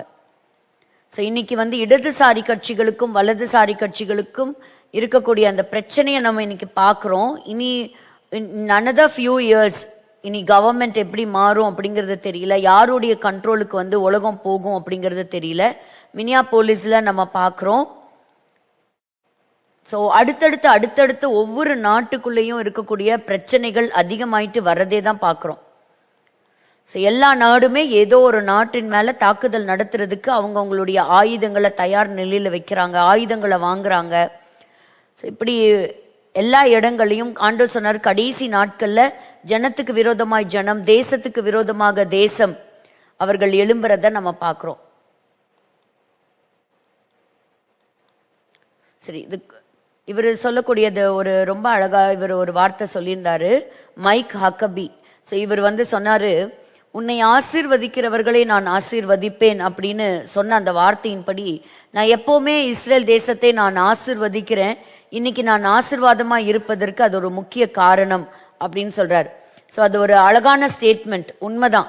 பாருங்க, இஸ்ரேல் தேசத்திற்கு எதிராக வந்த தேசங்களுடைய நிலைமைய இன்னைக்கு நம்முடைய கண்கள்ல பாக்குறோம். நம்ம நினைக்கலாம், என்ன இப்படி ஒரு முட்டாள்தனமான ஒரு பேச்சா இருக்கே, அப்போ ஒரு நாட்டுக்கு எதிராக இப்படி வந்தா இப்படிதான் இருக்குமா அப்படின்னா, அந்த தேசம் போன வாரம் நம்ம கற்றுக்கொண்டது போல it is a peculiar nation. அது கர்த்தரால் தெரிந்து கொள்ளப்பட்ட தேசம், அது கர்த்தருடைய ஜனம். உன்னை ஆசீர்வதிக்கிறவர்களை நான் ஆசீர்வதிப்பேன் அப்படின்னு அவர் சொல்லிட்டார். ஸோ ஆசீர்வதிக்கிறதையும் நம்ம பார்க்கிறோம். ஸோ அதே போல தாக்கப்பட்டு அந்த சொந்த தேசம் உள்ளேயே ஒரு கன்ஃபியூஷன், ஒரு அங்க ஒரு கலவரம் உண்டாகி அந்த தேசம் உடைகிறதையும் நம்ம பார்க்கிறோம். இது பாருங்க, யுஎஸ் அம்பாசிடர் சொல்ற, God will bless those who bless Israel and he will curse those who curse Israel. இதோடு கூட இந்த செய்திகளை நம்ம இதுதான் இப்ப இருக்கக்கூடிய ஒரு முக்கியமான செய்தி. மற்றபடி லெபனான் மேல தாக்குதல் நடத்துறதோ, அங்க இருக்கக்கூடிய சில டெரரிஸ்ட் அட்டாக் பண்ணி எலிமினேட் பண்றதோ, இதெல்லாம் தொடர்ந்து நடந்துகிட்டே தான் இருக்கு. இஸ்ரேல் தன்னை தக்க வைத்துக் கொள்ள பாதுகாக்கிறதுக்கு என்னென்னலாம் முயற்சிகள் இருக்கோ அந்த முயற்சிகள்லாம் எடுத்துக்கிட்டே தான் இருக்காங்க. இன்னும் ஒரு ஹாஸ்டேஜுடைய டெட் பாடி அவங்களுக்கு இன்னும் வரணும். அதற்கான எல்லா காரியத்தையும் அவர்களும் முயற்சி எடுத்துட்டு வராங்க. ஸோ இதோடு கூட நம்ம நிறுத்துவோம். இது தொடர்ச்சியாக நம்ம பார்க்கலாம். இதெல்லாம் நம்ம பார்க்கும் பொழுது ஒரு காரியத்தை நம்ம நினைவில் வைத்துக் கொள்ள வேண்டியது மிக மிக அவசியம். என்ன அப்படின்னா, we are almost in the last days, we are in the end time. இந்த கடைசி காலத்தில் நாம் நிற்கிறோம் என்பதை ஜனங்கள் மறந்து போகவே கூடாது. So this is not just newspaper reading. அதாவது பார்க்கிறவர்களுக்கு வேணா இது ஏதோ ஒரு செய்தியா இருக்கலாம். ஒரு நாட்டுல கலவரம் நடக்குது போல, அங்க இருக்கிற மக்கள் எல்லாம் அந்த கவர்மெண்ட்டுக்கு எதிர்த்து சண்டை போடுறாங்க, அவங்களை எல்லாம் ஷூட் பண்ணி கொள்றாங்க, இதுதான் செய்தி இல்லைங்க. எப்பவுமே ஈரான் இல்ல மற்ற தேசங்களை இஸ்ரேலோட சம்பந்தப்படுத்தி பார்ப்பது நல்லது. ஸோ இப்ப ஒருவேளை இந்த நாட்டினுடைய கவர்மெண்ட் டாப்பிள் ஆச்சுன்னா, ஒருவேளை கவிழ்க்கப்பட்டுச்சுன்னா, அலி கமேனி போய் ஓடி ஒளிறதுக்கு கூட வேற நாடு கிடையாது. ஏன்னா இவர்களுக்கு நண்பர்கள் என்று சொல்லி நாடே கிடையாது. அதுக்கு அமெரிக்கா அலோ பண்ணுமான்னு தெரியல. அமெரிக்கா இதுக்கு முன்னாடி நிறைய வாய்ப்புகளை கொடுத்துச்சு, அந்த வாய்ப்புகளை எல்லாம் பயன்படுத்திக்கவே இல்லை. ஸோ அப்படி இருக்கும் அந்த பட்சத்துல ஒருவேளை இந்த கவர்மெண்ட் சரிந்து விழுந்தால் இனி அடுத்தது அங்க என்ன நடக்கும் அப்படின்னு தெரியாது. ஆனா நிச்சயமா இஸ்ரேல் அப்படின்னு சொல்லக்கூடிய ஒரு நாடு மத்திய கிழக்கு பகுதியில ஒரு வல்லரசான நாடாக தன்னை நிறுத்தி கொள்ளும், தக்க வைத்துக் கொள்ளும். So Israel will become a very prominent and a very strong nation in the Middle East. So அந்த ஆசிய பகுதிகளில் இருக்கக்கூடிய ஒரு முக்கியமான இதுதான். ஏன்னா ஆண்டவர் சொன்னாரு, கடைசி நாட்கள்ல இஸ்ரேல் எழும்புறது மட்டும் இல்ல, அது சுகித்து இருக்கும் அப்படிங்கறத சொல்றாங்க. பாருங்க, இப்ப ஈரான் அடங்குச்சுன்னா ஈரான் தலைமையா வைத்திருந்த எந்த ப்ராக்சியும் தைரியமா வெளியே வராது. அப்படின்னா என்ன நடக்கும்? ஒரு தற்காலிகமான சமாதானம் தேசங்களுக்குள்ள வருவதற்கான வாய்ப்புகள் உண்டு. ஸோ அதே சமயத்துல அப்படி ஒரு பீஸுக்குள்ள கடந்து போனாங்கன்னா அடுத்தது இப்ப பாருங்க, இந்த இஸ்ரேல் நாடு என்ன சொல்லுதுன்னா, எங்களுக்கு இனியும் அமெரிக்கா கிட்ட இருந்து சப்போர்ட் எங்களுக்கு தொடர்ச்சியா தேவைப்படும் நினைக்கல. ஏன்னா நாங்களே செல்ஃப் சஃபிஷியன்ட்டா என்ன செஞ்சிருக்கிறோம், நிறைய ஆயுதங்களை நாங்க தயார் நிலையில வச்சிருக்கிறோம். ஏன்னா ட்ரம்புடைய ஆட்சி காலம் முடிஞ்சு வேற ஒருவர் ஆட்சிக்கு வந்தா என்ன நடக்கும்னு தெரியாது. யூரோப் நேஷன்ஸ் எல்லாம் ஒரு காலகட்டங்கள்ல கிறிஸ்தவ நாடுகளாக இருந்தது. ஆனா இன்னைக்கு அதெல்லாம் இஸ்லாமிய நாடுகளாக மாறி போனது. ஈரான்ல ஒருவர் சொன்னாரு, ஒரு குழந்தை பிறந்தா கூட அங்க போய் உங்களுடைய இஷ்டத்துக்கு பேர் வைக்க முடியாதான். அங்க நீங்க கிறிஸ்தவர்களா இருக்கலாம், இல்ல வேற மதத்தை சேர்ந்தவர்களா இருக்கலாம், அங்க இருக்கக்கூடிய லிஸ்ட்ல பேர் இருக்குமா, அந்த பேர்ல தான் நீங்க ஒரு பேரை நீங்க செலக்ட் பண்ணி உங்க குழந்தைக்கு வைக்க முடியுமே தவிர நீங்களா உங்களுக்கு பெயர் வைப்பதற்கு கூட உரிமைகள் கிடையாது. So I would say we are very slowly moving towards one world government, one world leaderக்கு கீழே. எப்படி இந்த கடைசி நாட்கள்ல ஒரு அந்தி கிறிஸ்துன்னு சொல்லக்கூடிய ஒரு தலைவன் எழும்பி முழு உலகத்தையும் தன்னுடைய ஆட்சி கட்டுப்பாட்டுக்குள் வைத்துக் கொள்வானோ, அப்படிப்பட்ட ஒரு நாட்களுக்கு நேராக உலகம் தேசங்கள் நகர்ந்து கொண்டு வருகிறதுன்னு பார்க்கலாம். ஸோ எந்த ஒரு நாடுமே என்ன நினைக்க கூடாது, இன்னைக்கு ஒரு அரசாங்கத்தில் இருக்கக்கூடிய ஒரு பலமான ஒரு கட்சி அமைத்து மதமோ அரசியலோ இரண்டையும் இணைத்து நடத்தும் பொழுது இப்படி கவிழ்க்கப்படுவதற்கு ஒரு அறிகுறி அப்படின்னு சொல்றதுக்கு ஈரான் இன்னைக்கு ஒரு ரைட்டான எக்ஸாம்பிளா இருக்கு. ஸோ இன்னைக்கு எங்கேயோ நடக்குது, அது எங்க வேணா நடக்கலாம், ஈவன் இன் இந்தியா, பட் தெரியாது. ஆனா வரக்கூடிய நாட்களை நம்ம கவனித்து பார்ப்பது மிக மிக நல்லது. எப்பவுமே இந்த ஸ்கிரிப்சர் தன்னைத்தானே it will enlighten it self. ஒரு வசனத்தை நம்ம வாசிக்கலாம். யாத்ராகம புஸ்தகம் 25ஆம் அதிகாரம் 37வது வசனத்தை நம்ம வாசிக்கலாம். யாத்ராகமம் 37 25 37. அது இங்கிலீஷ்லயும் கொடுங்க அந்த வசனத்தை. எக்ஸோடஸ் 25:37. அதில் 7 அகல்களை செய்வாயாக, அதற்கு நேரெதிராய் எரியும்படிக்கு அவைகள் ஏற்றப்பட கடவது. இப்போ இந்த வசனத்துல எப்படி எப்படின்னா, இந்த வெளிச்சம் எப்படி அது பிரகாசத்தை கொடுக்கும். இப்போ ஒரு விளக்க எரிய வைக்கும்போது தன்னை சுத்தி இருக்கிற இடத்துக்கு என்ன செய்யும்னா, அந்த ஒரு கேண்டில பத்த வைக்கும் போது அந்த வெளிச்சம் மத்ததுக்கு கொடுக்கும். பட் இந்த வசனம் என்ன சொல்றது அப்படின்னா, தனக்கு தானே. இங்க இங்கிலீஷ்ல இந்த வேர்ஸ் இங்க கொடுக்குறீங்களா display? Exodus 25:37. Make 7 lamps and set them upon on it so that they light the space in front of it. அதாவது இன்னும் கூட ஒரு சில வெர்ஷன்ஸ்ல நீங்க படிக்கும்போது தனக்கு எதிராக, அதாவது தனக்கு தானே ஒரு வெளிச்சத்தை கொடுக்கக்கூடிய இடத்துல என்ன செய்யணுமா, ஒரு விளக்கை ஏற்றணுமா. அப்போ ஒரு வேத வசனங்களை நம்ம எடுக்கும்போது பார்க்கும்போது நமக்கு ஒண்ணு நல்லா தெரிஞ்சுக்கணும். ஒரு காரியத்தை நம்ம ஞாபகத்துல வைத்து கொள்ளணும். என்னன்னு கேட்டீங்கன்னா, நம்ம படிக்கக்கூடிய பரிசுத்த வேதாகமம் it is the spiritual book. ஆவிக்குரிய ஒரு புஸ்தகம், ஆவிக்குரிய புஸ்தகம். It is not just an history book. ஆனால் இந்த வேதத்தை எடுத்து படிச்சு பார்த்தீங்கன்னா, ராஜ்யங்கள், இஸ்ரவேல் ஜனங்களுடைய காலகட்டங்கள், அவங்களுடைய யுத்தங்கள், அவங்களுடைய வாழ்க்கை பயணங்கள், அவர்கள் எதிர்கொண்ட சாம்ராஜ்யங்கள் உருவாக்கப்படுவதும், சாம்ராஜ்யங்கள் வீழ்ச்சி அடைவதும், புது புது சாம்ராஜ்யங்கள் எழும்பி யுத்தத்திற்கு வருவதும், இது தாங்க இருக்கும் முழுக்க முழுக்க இந்த பழைய ஏற்பாடு.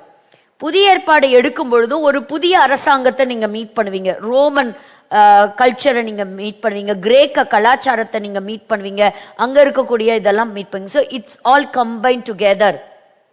ஸோ இந்த முழு உலகத்தின் ஒவ்வொரு ஒரு காலகட்டத்தையும் தேவன் அழகாக God is planned everything beautifully. So ஒவ்வொரு ராஜ்யத்தையும் கர்த்தர் என்ன செஞ்சிருக்கிறாரு, அவர் அழகாக முன் குறித்திருக்கிறார்.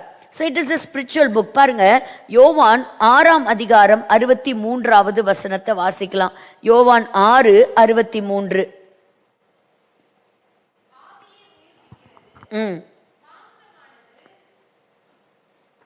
ஆவியை உயிர்ப்பிக்கிறது, மாம்சமானது ஒன்றுக்கும் உதவாது.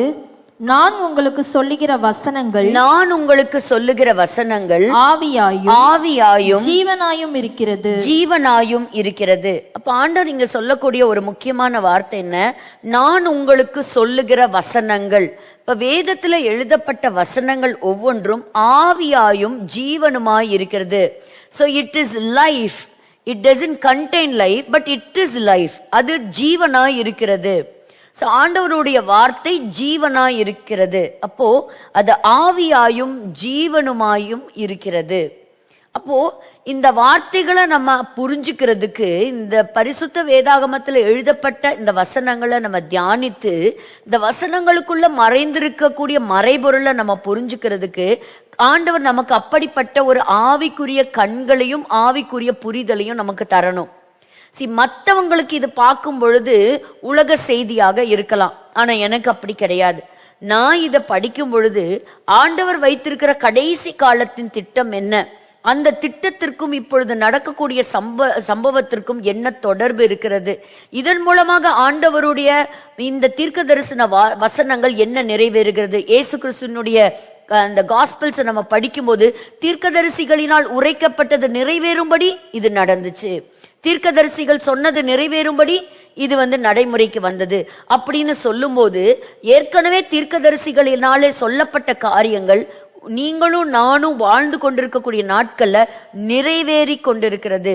அதை பார்க்க பலர் நம்ம தவறி போகிறோம் அப்படிங்கிறது ஒரு மிகப்பெரிய ஒரு வருத்தத்துக்குரிய செய்தி தான். அடுத்ததா பார்க்கும் பொழுது நமக்கு என்ன வேணும் அப்படின்னா, ஒரு ஸ்பிரிச்சுவல் மைண்ட் வேணும். 1 கொரிந்தியர் 2ஆம் அதிகாரம் 14வது வசனம். 1 கொரிந்தியர் 2ஆம் அதிகாரம் 14வது வசனம். ஜென்ம சுபாவமான மனுஷனோ தேவனுடைய ஆவிக்குரியவைகளை ஏற்றுக்கொள்ளான். தேவனுடைய ஆவிக்குரியவைகளை அவன் ஏற்றுக்கொள்ளான். அவைகள் அவனுக்கு பைத்தியமாக தோன்றும். அவைகள் அவனுக்கு பைத்தியமா தோணுமா? நான் சொல்றது, அதாவது இந்த வேதத்தில் உள்ள காரியங்களை புரியாதவனுக்கு எப்படி இருக்கும்? அது அவனுக்கு பைத்தியமாக தோன்றும். So we should ask God for give us the spiritual mind, because we have a spiritual teacher, Holy Spirit. So Holy Spirit teach பண்ணார் அப்படின்னு சொன்னா வேதத்தில் இருக்கக்கூடிய ரகசியங்களை நமக்கு வெளிப்படுத்தி கொடுப்பார். ஸோ இதுல மறைஞ்சிருக்கிறதெல்லாம் நியூஸ் பேப்பர்ல பாக்குறவங்களுக்கும் கவர்மெண்ட்டை பாக்குறவங்களுக்கும் இன்னைக்கு ட்ரம்ப்பை பாக்குறவங்களுக்கும் எப்படி இருக்கலாம்? இவர்களாம் இந்த காலகட்டத்தின் அரசியல் தலைவர்களாக இந்த காலகட்டத்தில் நடக்கிற யுத்தங்களாக பார்க்கலாம். ஆனா ஆண்டவருடைய பிள்ளைகளாகிய நாம், வேதத்தை வாசிக்கிற நாம, வேதத்தை விசுவாசிக்கிற நமக்கு இது தீர்க்க தரிசனமான நிகழ்வுகள் தான். எதுவுமே ஆக்சிடென்டா நடக்கிறது இல்லை. ஸோ அடுத்தது இப்போ நம்ம அந்த ப்ரெசன்டேஷனுக்கு நேராக நம்ம கடந்து போகலாம். ஸோ எதுக்கு நம்ம இதெல்லாம் இன்னைக்கு பார்க்குறோம் அப்படின்னு சொன்னால், டைரக்டாக அந்த ஹனுக்காவோட ஸ்லைடுக்கு வரலாம்.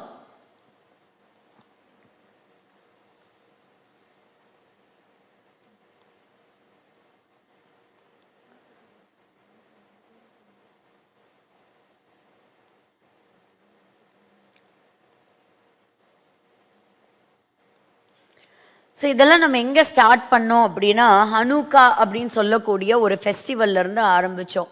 ஸோ அங்கே ஆரம்பிக்கும் போது தான் இன்டர் டெஸ்டமெண்டல் பீரியட், அதாவது இந்த பண்டிகை எப்போ வந்தது அப்படின்னா பழைய ஏற்பாட்டுக்கும் புதிய ஏற்பாட்டுக்கும் இடைப்பட்ட 400 ஆண்டு காலங்கள் இடைவெளியில நடந்த ஒரு சம்பவம்.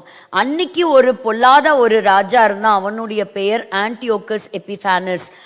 அந்த ஆன்டியோகஸ் எபிஃபானஸை பற்றி நம்ம படிக்கிறதுக்கு முன்னாடி சில தலைவர்களை பற்றி நம்ம படிப்பது நமக்கு நல்லது. இப்போ இப்படி ஒரு கார்ட்டூன் இருந்தது, யாராவது இது பார்த்துருக்கிறீங்களா?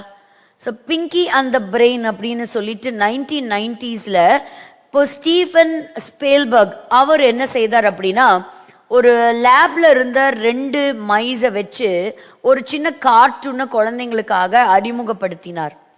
அப்போ அறிமுகப்படுத்தும் போது இதுல என்ன அப்படின்னு சொன்னா, ஒரு மைஸ் என்ன இருக்குமா, ரொம்ப ஸ்மார்ட்டான மைஸ், எல்லா விஷயத்தையும் சீக்கிரம் புரிஞ்சுக்கும். ஆனா இன்னொரு மைஸ் அது ஒரு க்ளூலெஸ் மைஸ், அதுக்கு எதுவுமே தெரியாது.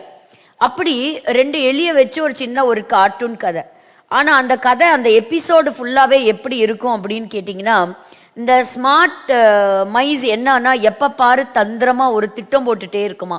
என்ன திட்டம் அப்படின்னா, எப்படி இந்த உலகத்தை நம்ம கண்ட்ரோல் எடுக்கலாம் அப்படின்னு தான் அதை யோசிக்குமா. அதாவது how to take over the world, எப்படி கண்ட்ரோல் எடுக்கலாம், try to take over the world, இதே தான் இருக்குமா.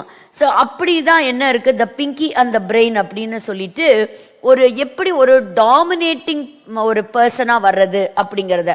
இன்னைக்கு பாத்தீங்கன்னா உலகத்துல அப்படி ஒரு டாமினேட்டிங் பவர் இருக்குதா? அமெரிக்கா இருக்குது. இன்னைக்கு ஒரு டாமினேட்டிங் பர்சன் இருக்கிறாரா? இருக்கிறாரு. டொனால்ட் ட்ரம்ப் இருக்கிறாரு. இன்னைக்கு அவர் வைக்கிறது தான் சட்டம். யாரும் எதிர்த்து எல்லாம் கேட்கிறாங்க, இல்ல ட்ரம்ப் செஞ்சதை நாங்க கண்டிக்கிறோம், ட்ரம்ப் ஈரான்குள்ள வரக்கூடாது, அது அவங்களுடைய உள்நாட்டு குழப்பம், அது அவங்களே பாத்துக்குவாங்க, ரஷ்யா சத்தம் போடுது. ஆனா யாராலையும் என்ன செய்ய முடியலன்னா, ட்ரம்ப் எடுக்கக்கூடிய தைரியமான ஒரு முயற்சிக்கு எதிர்த்து அவரை ஃபைட் பண்ணவே முடியல. பட் இனி மாறும், இதுவும் என்ன செய்யணும்னா மாறும். பிகாஸ் ஆனா எல்லாமே எதை மையமா வச்சுதான், இஸ்ரேல்னு ஒரு நாடை மையமா வச்சுதான். ஸோ இப்படி நம்ம பார்க்கும் பொழுது அந்த காலத்திலிருந்தே இந்த மனுஷர்களுடைய வரலாறு பக்கங்களை நம்ம திருப்பி பார்க்கும் பொழுது எல்லாருக்குமே இந்த பிளானட் எர்த்தை ரூல் பண்ணணுங்கிற ஆசை இருந்தது. உதாரணமா அது ஹிட்லரா இருக்கலாம், அலெக்சாண்டர் த கிரேட்டா இருக்கலாம், எல்லாருக்குமே ஆட்சி செய்யணும். ஆட்சி செய்யறது மட்டுமல்ல, கர்த்தருடைய ஜனமாகிய இஸ்ரவேல் ஜனங்களையும் ஒடுக்கவே நினைத்தாங்க. ஸோ அப்படி பார்க்கும் பொழுதுதான் ஒரு முக்கியமான ஒரு நபரை நம்ம பார்க்க போறோம். அதுதான் நிம்ரோத். ஸோ நிம்ரோத் அப்படின்னு சொல்லக்கூடிய ஒரு முதல் மனிதன். ஸோ இவரை நம்ம எங்க சந்திக்கிறோம் அப்படின்னா, ஆதியாகம புஸ்தகத்துல நம்ம சந்திக்கிறோம். ஸோ எப்படி இன்னைக்கு இருக்கக்கூடிய ஒரு ஒன் வேர்ல்டு கவர்மெண்ட், ஸோ இதெல்லாம் எதுவும் இன்னைக்கு புதுசா பேசுற வார்த்தைகள் கிடையாது. ஸோ இப்படிப்பட்ட சில மனிதர்கள் வேதத்துல ஏற்கனவே இருந்தாங்க. ஸோ இந்த கடைசி நாட்கள்ல மனிதர்கள் எப்படிப்பட்ட மனிதர்களா இருப்பாங்க அப்படிங்கிற ஒரு வசனத்தை வாசிச்சுட்டு நம்ம போலாம். 2 தீமோத்தேயு 3 அதிகாரம் 2 to 5 வசனங்களை வாசிப்போம். 2 தீமோத்தேயு 3ஆம் அதிகாரம் 2-5 எப்படியெனில் மனுஷர்கள் தற்பிரியராயும் பணப்பிரியராயும் வீம்புக்காரராயும் அகந்தை உள்ளவர்களாயும் தூஷிக்கிறவர்களாயும் தாய் தகப்பன்மார்க்கு கீழ்ப்படியாதவர்களாயும் நன்றி அறியாதவர்களாயும் பரிசுத்தமல்லாதவர்களாயும் சுபாவ அன்பில்லாதவர்களாயும் இணங்காதவர்களாயும் அவதூறு செய்கிறவர்களாயும் இச்சையடக்கமில்லாதவர்களாயும் கொடுமையுள்ளவர்களாயும் நல்லோரை பகைக்கிறவர்களாயும் துரோகிகளாயும் துணிகரம் உள்ளவர்களாயும் இருமாப்பு உள்ளவர்களாயும் தேவ பிரியராயிராமல் சுகபோக பிரியராயும் தேவ பக்தியின் வேஷத்தை தரித்து அதன் பலனை மறுதலிக்கிறவர்களாயும் இருப்பார்கள். இப்படிப்பட்டவர்களை நீ விட்டு விலகு. இப்ப சில மனுஷர்களுடைய குணத்தை பற்றி சொல்லி இப்படிப்பட்ட மனுஷர்களை விட்டு நீ என்ன செய்ய, நீ விலகு. You keep your self away from them. இவங்க இதெல்லாம் எப்ப நடக்குமா? இப்ப முதல் வசனத்தை வாசிச்சு பாருங்க. மேலும் கடைசி நாட்களில் கொடிய காலங்கள் வரும் என்று அறிவாயா. கடைசி காலங்கள் கூட கிடையாது, கடைசி நாட்களில், இந்த லாஸ்ட் டேஸ் இப்படிப்பட்ட கொடிய காலங்கள் வரும் என்று அறிவாயாக. இப்ப நம்ம சொல்லப்பட்ட வார்த்தையில இதெல்லாம் எதுவுமே இன்னைக்கு இந்த உலகத்துல இல்லைங்க அப்படின்னு ஒரு வார்த்தை நம்ம சொல்ல முடியுமா? இந்த வார்த்தையை நம்ம அடிச்சிடலாம், இப்ப இப்படிப்பட்ட மனுஷங்க இல்ல. ஆனா ஆண்டவர் சொல்லுகிற ஒரு காரியம் என்னன்னா, கடைசி நாட்கள்ல இப்படிப்பட்டவர்கள் எழும்புவார்கள். இந்த last days people would rise up. அதுதான் பிரசங்கியின் புஸ்தகம் கடைசி அதிகாரத்துல சாலமோன் சொல்லக்கூடிய ஒரு முக்கியமான வார்த்தை என்னன்னா, எல்லாரையும் நியாயம் தீர்ப்பதற்காக அவர் நிச்சயமாக அவர் வருகிறார். 12ஆம் அதிகாரம் 13வது வசனம் வாசிங்க. காரியத்தின் கடைத்தொகையை கேட்போமாக, தேவனுக்கு பயந்து அவர் கற்பனைகளை கைக்கொள் எல்லா மனுஷர் மேலும் விழுந்த கடமை இதுவே. அதுக்கு முந்தின வசனத்தையும் வாசிக்கலாம். என் மகனே, இவைகளினாலே புத்தி அடைவாயாக. அநேகம் புஸ்தகங்களை உண்டு பண்ணுகிறதற்கு முடிவில்லை, அதிக படிப்பு உடலுக்கு இழைப்பு. அப்ப கடைசி வசனம் சொல்லுகிறது தேவனுக்கு பயப்படுகிற பயம். அப்ப அன்னைக்கு திருச்சபைகளும் எப்படி இருந்தது? கர்த்தருக்கு பயப்படுகிற பயத்துல அவங்க வளர்ந்தாங்களாம் இல்லையா? அப்போ அப்போஸ்தலர் 9ஆம் அதிகாரம் 31வது வசனத்துல நம்ம வாசிக்கிறோம், அன்றைக்கு சபைகளுக்குள்ளாக கர்த்தருக்கு பயப்படுகிற பயம் இருந்தது. ஆனா இன்னைக்கு நம்ம பார்க்கிறோம், இந்த கடைசி நாட்கள்ல 2 தீமோத்தேயு 3ஆம் அதிகாரத்துல சொல்லப்பட்ட இந்த வார்த்தைகள் தான் இன்னைக்கு அதிகமா நம்ம கேள்விப்படக்கூடிய வார்த்தைகளாக இருக்கிறது.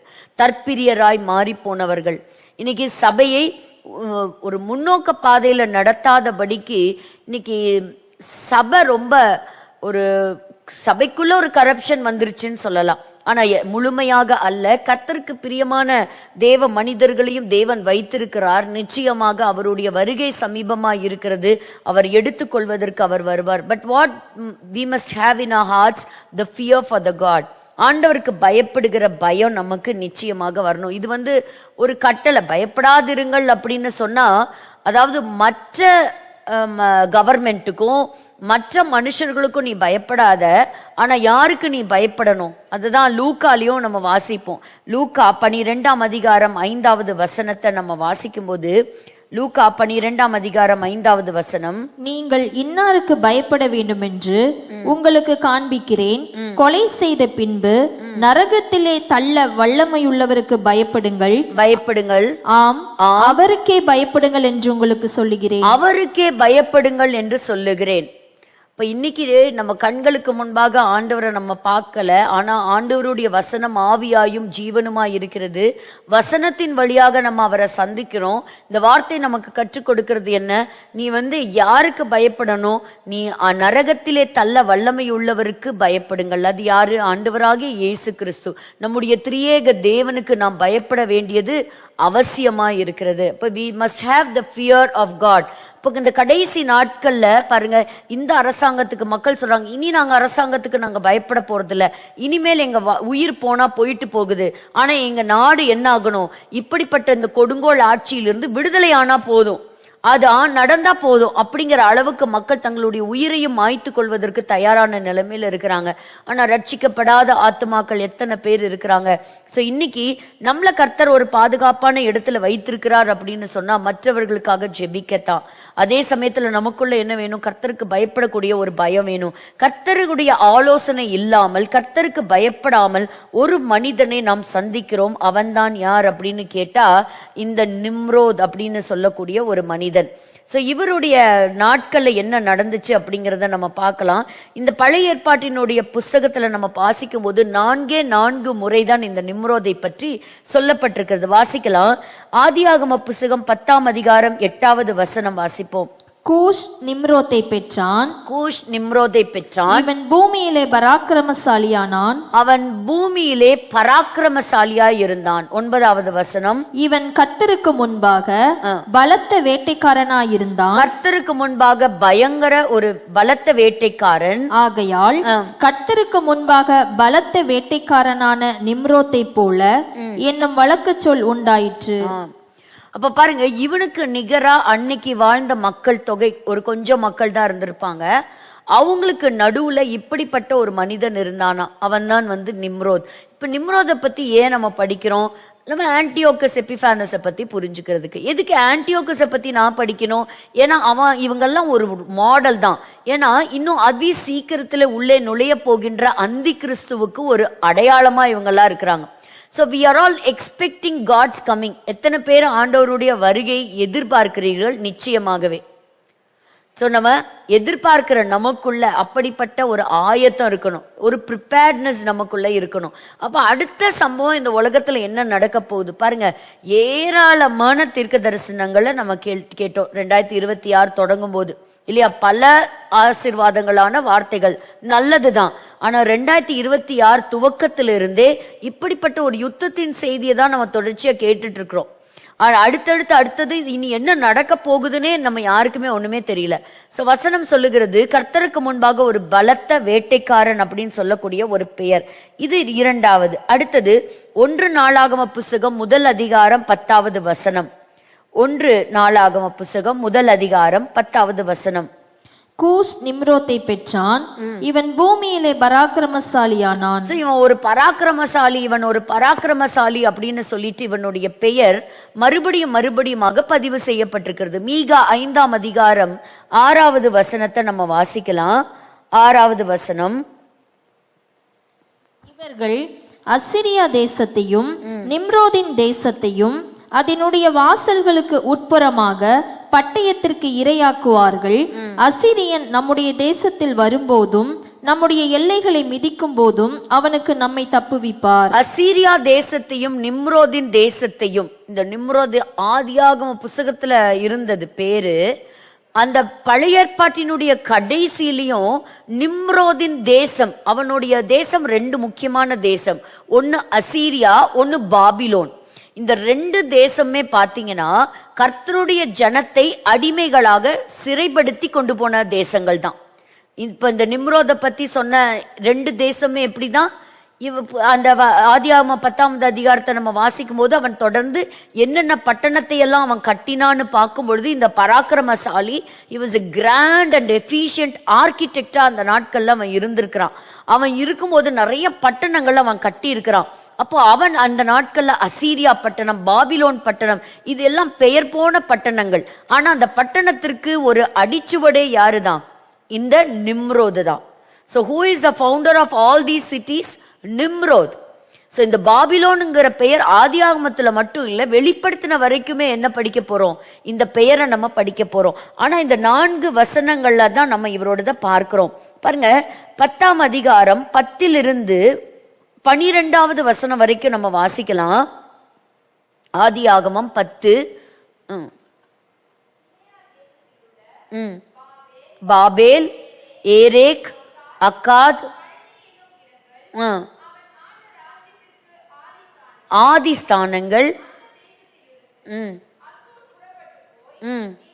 நினிவேயும்,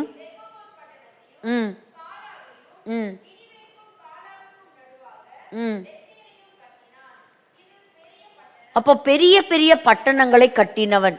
நினிவேவை பத்தி பிற்பாடு தொடர்ச்சியா படிக்க முடியும், அசீரியாவை பத்தி படிக்க முடியும், பிற்பாடு வந்த பாபிலோனை பத்தி படிக்க முடியும். சோ அன்னைக்கு பிரபலமா இருந்த சாம்ராஜ்யங்கள், தங்களுடைய தலைமையாய் வைத்து ஆட்சி செய்த நகரங்கள், இந்த நகரங்கள் எல்லாம் கட்டி எழுப்புனது யாருங்க? எத்தனையோ 1000 வருஷங்களுக்கு முன்பாக பிறந்த இந்த நிம்ரோத். இன்னைக்கு அப்படி இருக்குமா? ஒரு 100 வருஷத்துக்கு அப்புறமே அந்த ஊர் மாறி போயிருது. ஆனா இந்த நிம்ரோத் எவ்வளவு பெரிய பராக்கிரமசாலியா இருந்திருக்கிறான். இந்த பராக்கிரமசாலி மூலமாக கட்டப்பட்ட ஒரு மிகப்பெரிய பட்டணம் தான் என்ன அப்படின்னா, ஆதியாகமம் 11வது அதிகாரத்துல நம்ம வாசிக்கிறோம், த டவர் ஆஃப் பாபேல். அப்போ பாபேல் கோபுரத்தை கட்டினவன் இவன் தான். அப்போ அவன் எப்படிப்பட்டவனா இருந்தான் அப்படிங்கறத நம்ம பார்க்கலாம். பாருங்க, அதாவது அயத்தோலா அலி கமேனியினுடைய மிக முக்கியமான குறிக்கோள் என்னன்னா, ஜனங்களை வெளிவிடக்கூடாது. ஜனங்களை வெளிவிடக்கூடாது, வெளி உலகத்துக்கு அவங்க போகக்கூடாது.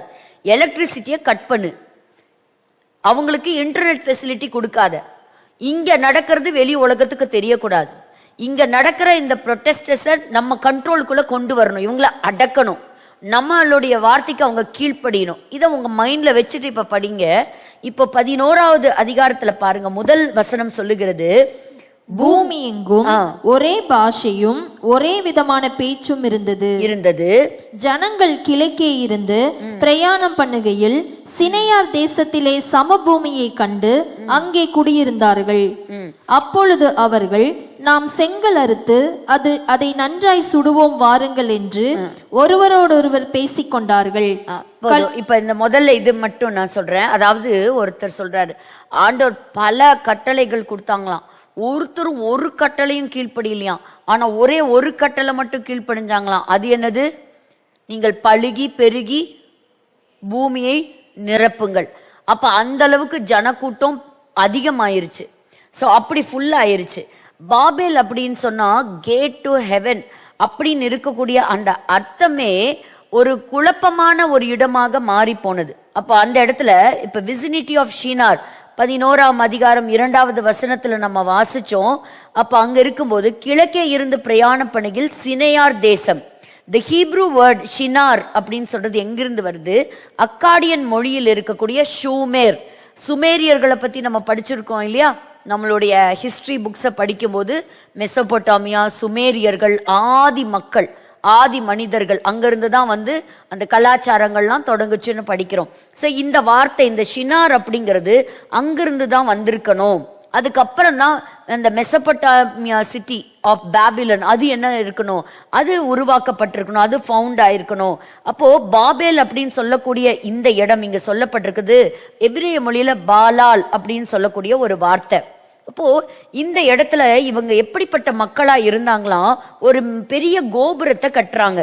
அப்ப சினையார் தேசத்துல சமபூமியை கண்டு அங்கே குடியிருக்கிறாங்க. இது முக்கியமான ஒரு வசனம் பாருங்க.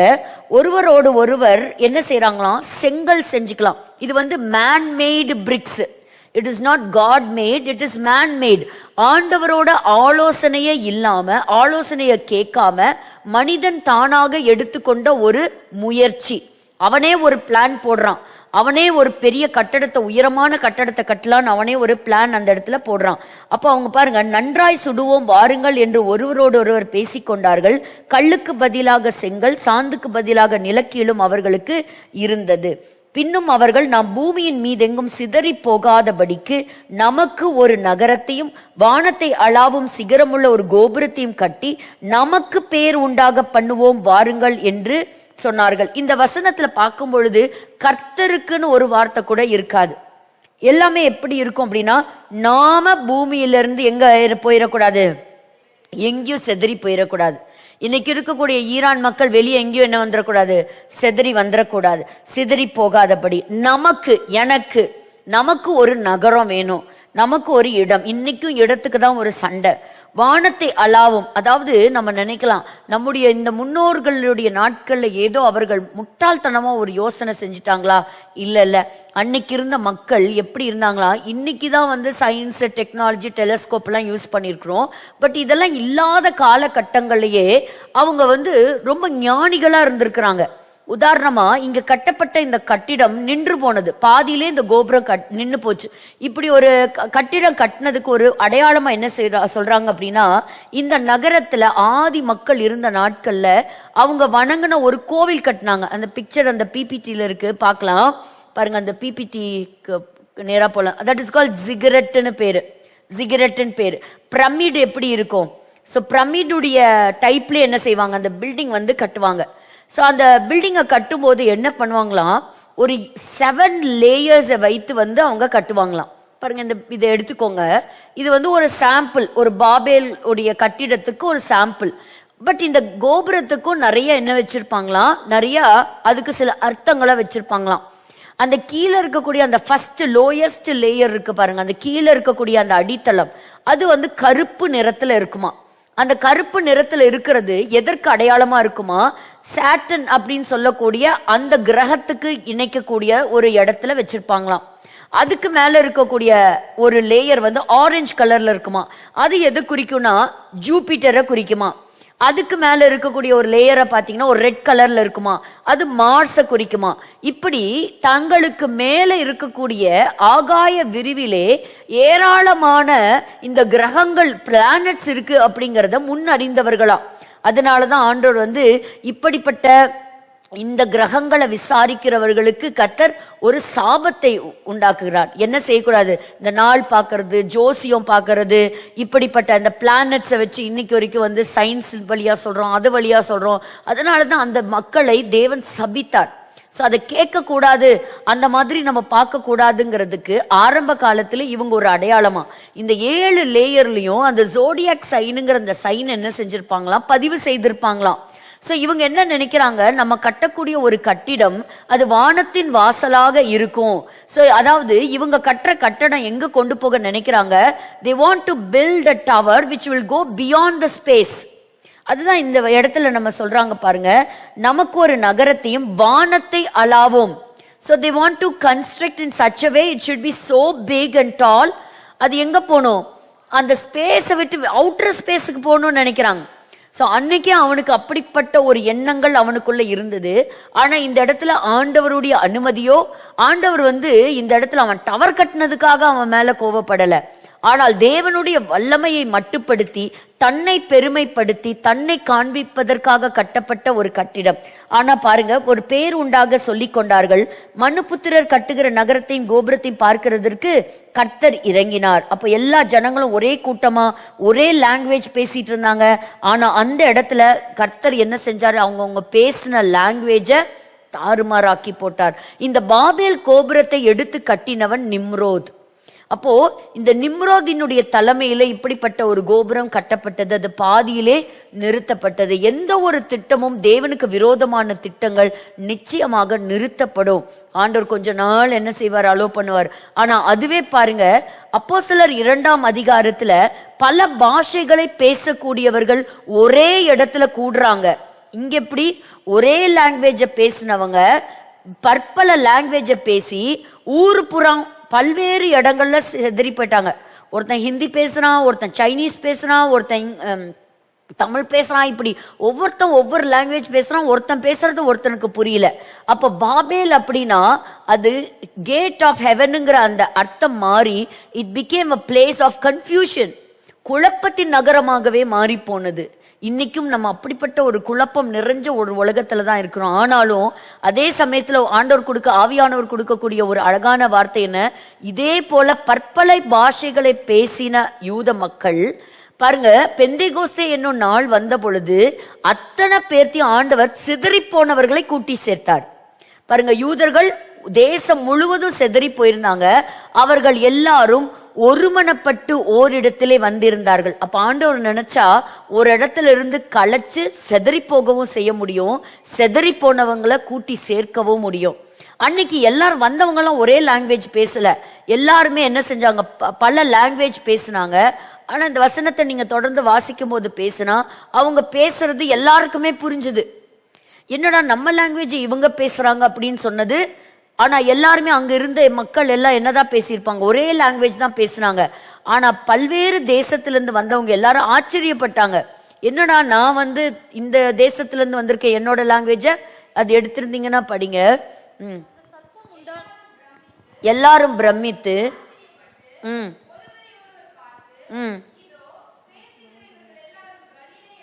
கலிலேயர் அல்லவா?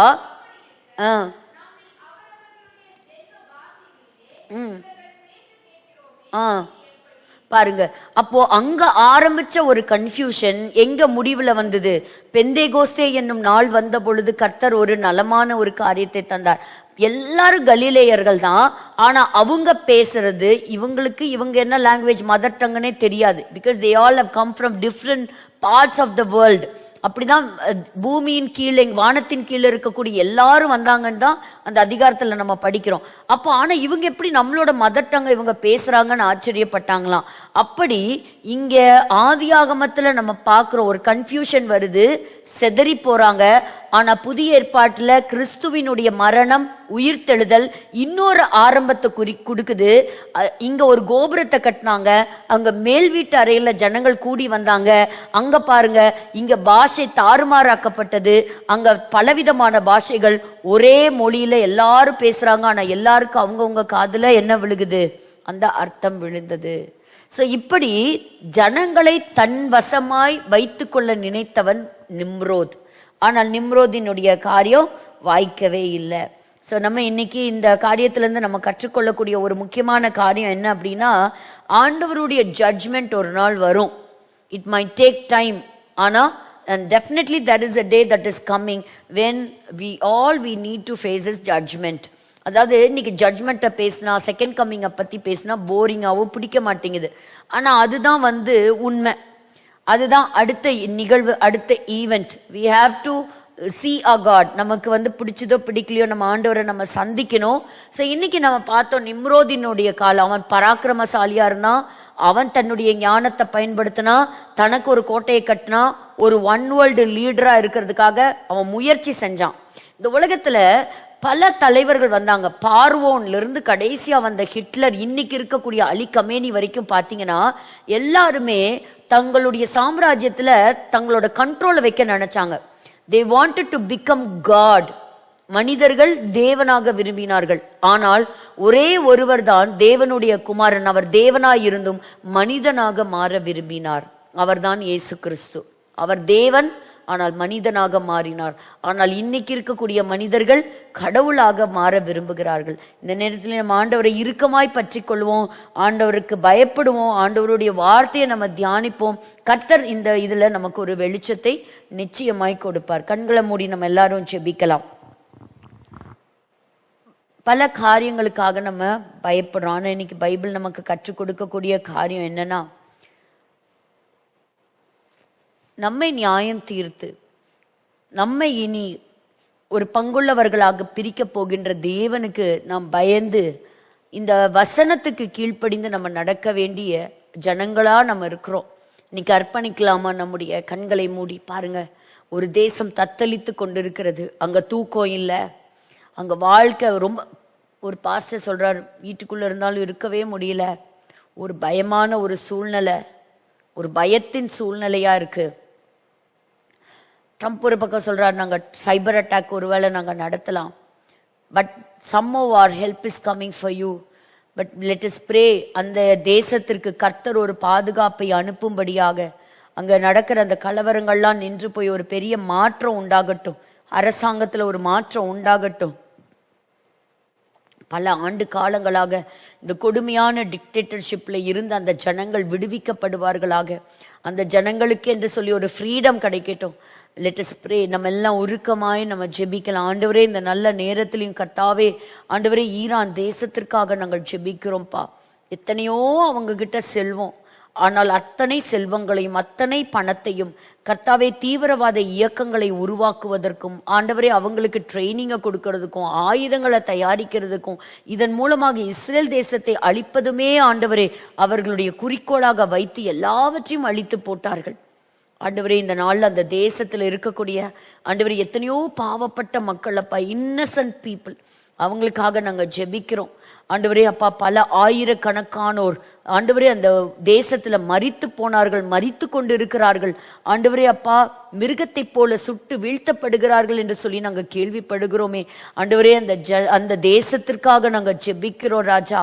ஆண்டவரே, இந்த தேசத்திற்காக நாங்க ஜெபிக்கிறோம்ப்பா. அந்த தேசத்தை கர்த்தர் ரட்சித்துக் கொள்வீராக ஆண்டவரே. மரண இருளில் இருக்கக்கூடிய அந்த ஜனங்களுக்கு கர்த்தர் தாமே வெளிச்சமாய் வரும்படியாய் நான் ஜெபிக்கிறேன்.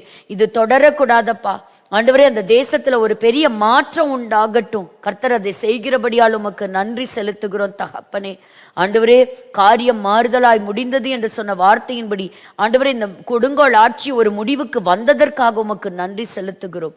ஒரு மாற்றம் உண்டாகட்டும், ஒரு மாற்றம் உண்டாகட்டும் ஆண்டவரே. இந்த நாளிலும் இந்த செஷன்ல அழைத்து வந்தீர், உமக்கு நன்றி செலுத்துகிறோம். நிம்ரோத் என்ற ஆண்டவரே, உமக்கு விரோதமாக ஒரு பராக்கிரமசாலி எழுந்தானா ஆண்டவரே. அவன் உமக்கு விரோதமான சில காரியங்களை செய்தான், ஆனால் வீழ்ச்சி அடைந்தான். ஆனால் உம்முடைய சொற்ப ஜனங்களாக கூடி வந்தார்கள். அந்த இடத்துல ஒரு பெரிய ரட்சிப்பு வந்தது. 3000க்கும் மேற்பட்டோர் ஆண்டவரே சபையிலே சேர்க்கப்பட்டார்கள். ஒரு எழுப்புதல் ஆண்டவரே உண்டானது. எங்களுடைய காலகட்டங்களிலும் ஒரு எழுப்புதல் உண்டாகட்டும். கூடி வந்திருக்கிற எங்கள் ஒவ்வொருவரையும் ஒரு எழுப்புதலின் பாத்திரமாக தேவன் பயன்படுத்துவீராக. இக்காலத்தில் ஆண்டவரே, உம்முடைய சுவிசேஷத்தை ராஜ்யமெங்கும் போய் சொல்வதற்கான அந்த தைரியத்தை கர்த்தர் எங்களுக்கு தருவீராக. உமக்கு பயந்து நடக்க, கர்த்தருக்கு பிரியமான வழியிலே நடக்க எங்களுக்கு கிருபை தாங்க. நான் உனக்கு பிரயோஜனமானதை போதித்து நீ நடக்க வேண்டிய வழியிலே உன்னை நடத்துவேன் என்று சொன்னீரே, அப்படியே நீர் எங்களுக்கு செய்வீராகப்பா. இன்னைக்கு இந்த செஷனுக்காக உழைத்த ஒவ்வொருவரையும் கர்த்தர் தாமே ஆசீர்வதிப்பீராக ஆண்டவரே. அப்பா, பல வரலாற்று பக்கங்கள் மாறிக்கொண்டிருக்கிறதை நாங்கள் பார்க்கிறோம். The history is changing every single day. ஆண்டவரே அப்பா, உம்முடைய வருகைக்கு நேராக திருப்பி கொண்டிருக்கிறீர். எங்களையும் ஆயத்தப்படுத்துங்க. இன்னும் ஆயத்தப்படாத ஜனங்களையும் கர்த்தர் ஆயத்தப்படுத்துவீராக. எங்களை முற்றிலுமாய் உம்முடைய கரங்களிலே அர்ப்பணித்து நாங்கள் ஜெபிக்கிறோம். இயேசு கிறிஸ்துவின் மூலம் ஜெபிக்கிறோம் நல்ல பிதாவே, ஆமேன். எல்லாரும் சேர்ந்து சொல்லலாம். என் ஆத்துமாவே கர்த்தரை ஸ்தோத்திரி, என் முழுவதுமே அவர் பரிசுத்த நாமத்தை ஸ்தோத்திரி. என் ஆத்துமாவே கர்த்தரை ஸ்தோத்திரி, கர்த்தர் செய்த சகல உபகாரங்களை மறவாதே. ஆமேன். மறுபடியும் அடுத்த வாரம் உங்களை சந்திக்கிறேன். Until then, wishing you all a very very happy good night and a blessed week ahead. God bless you.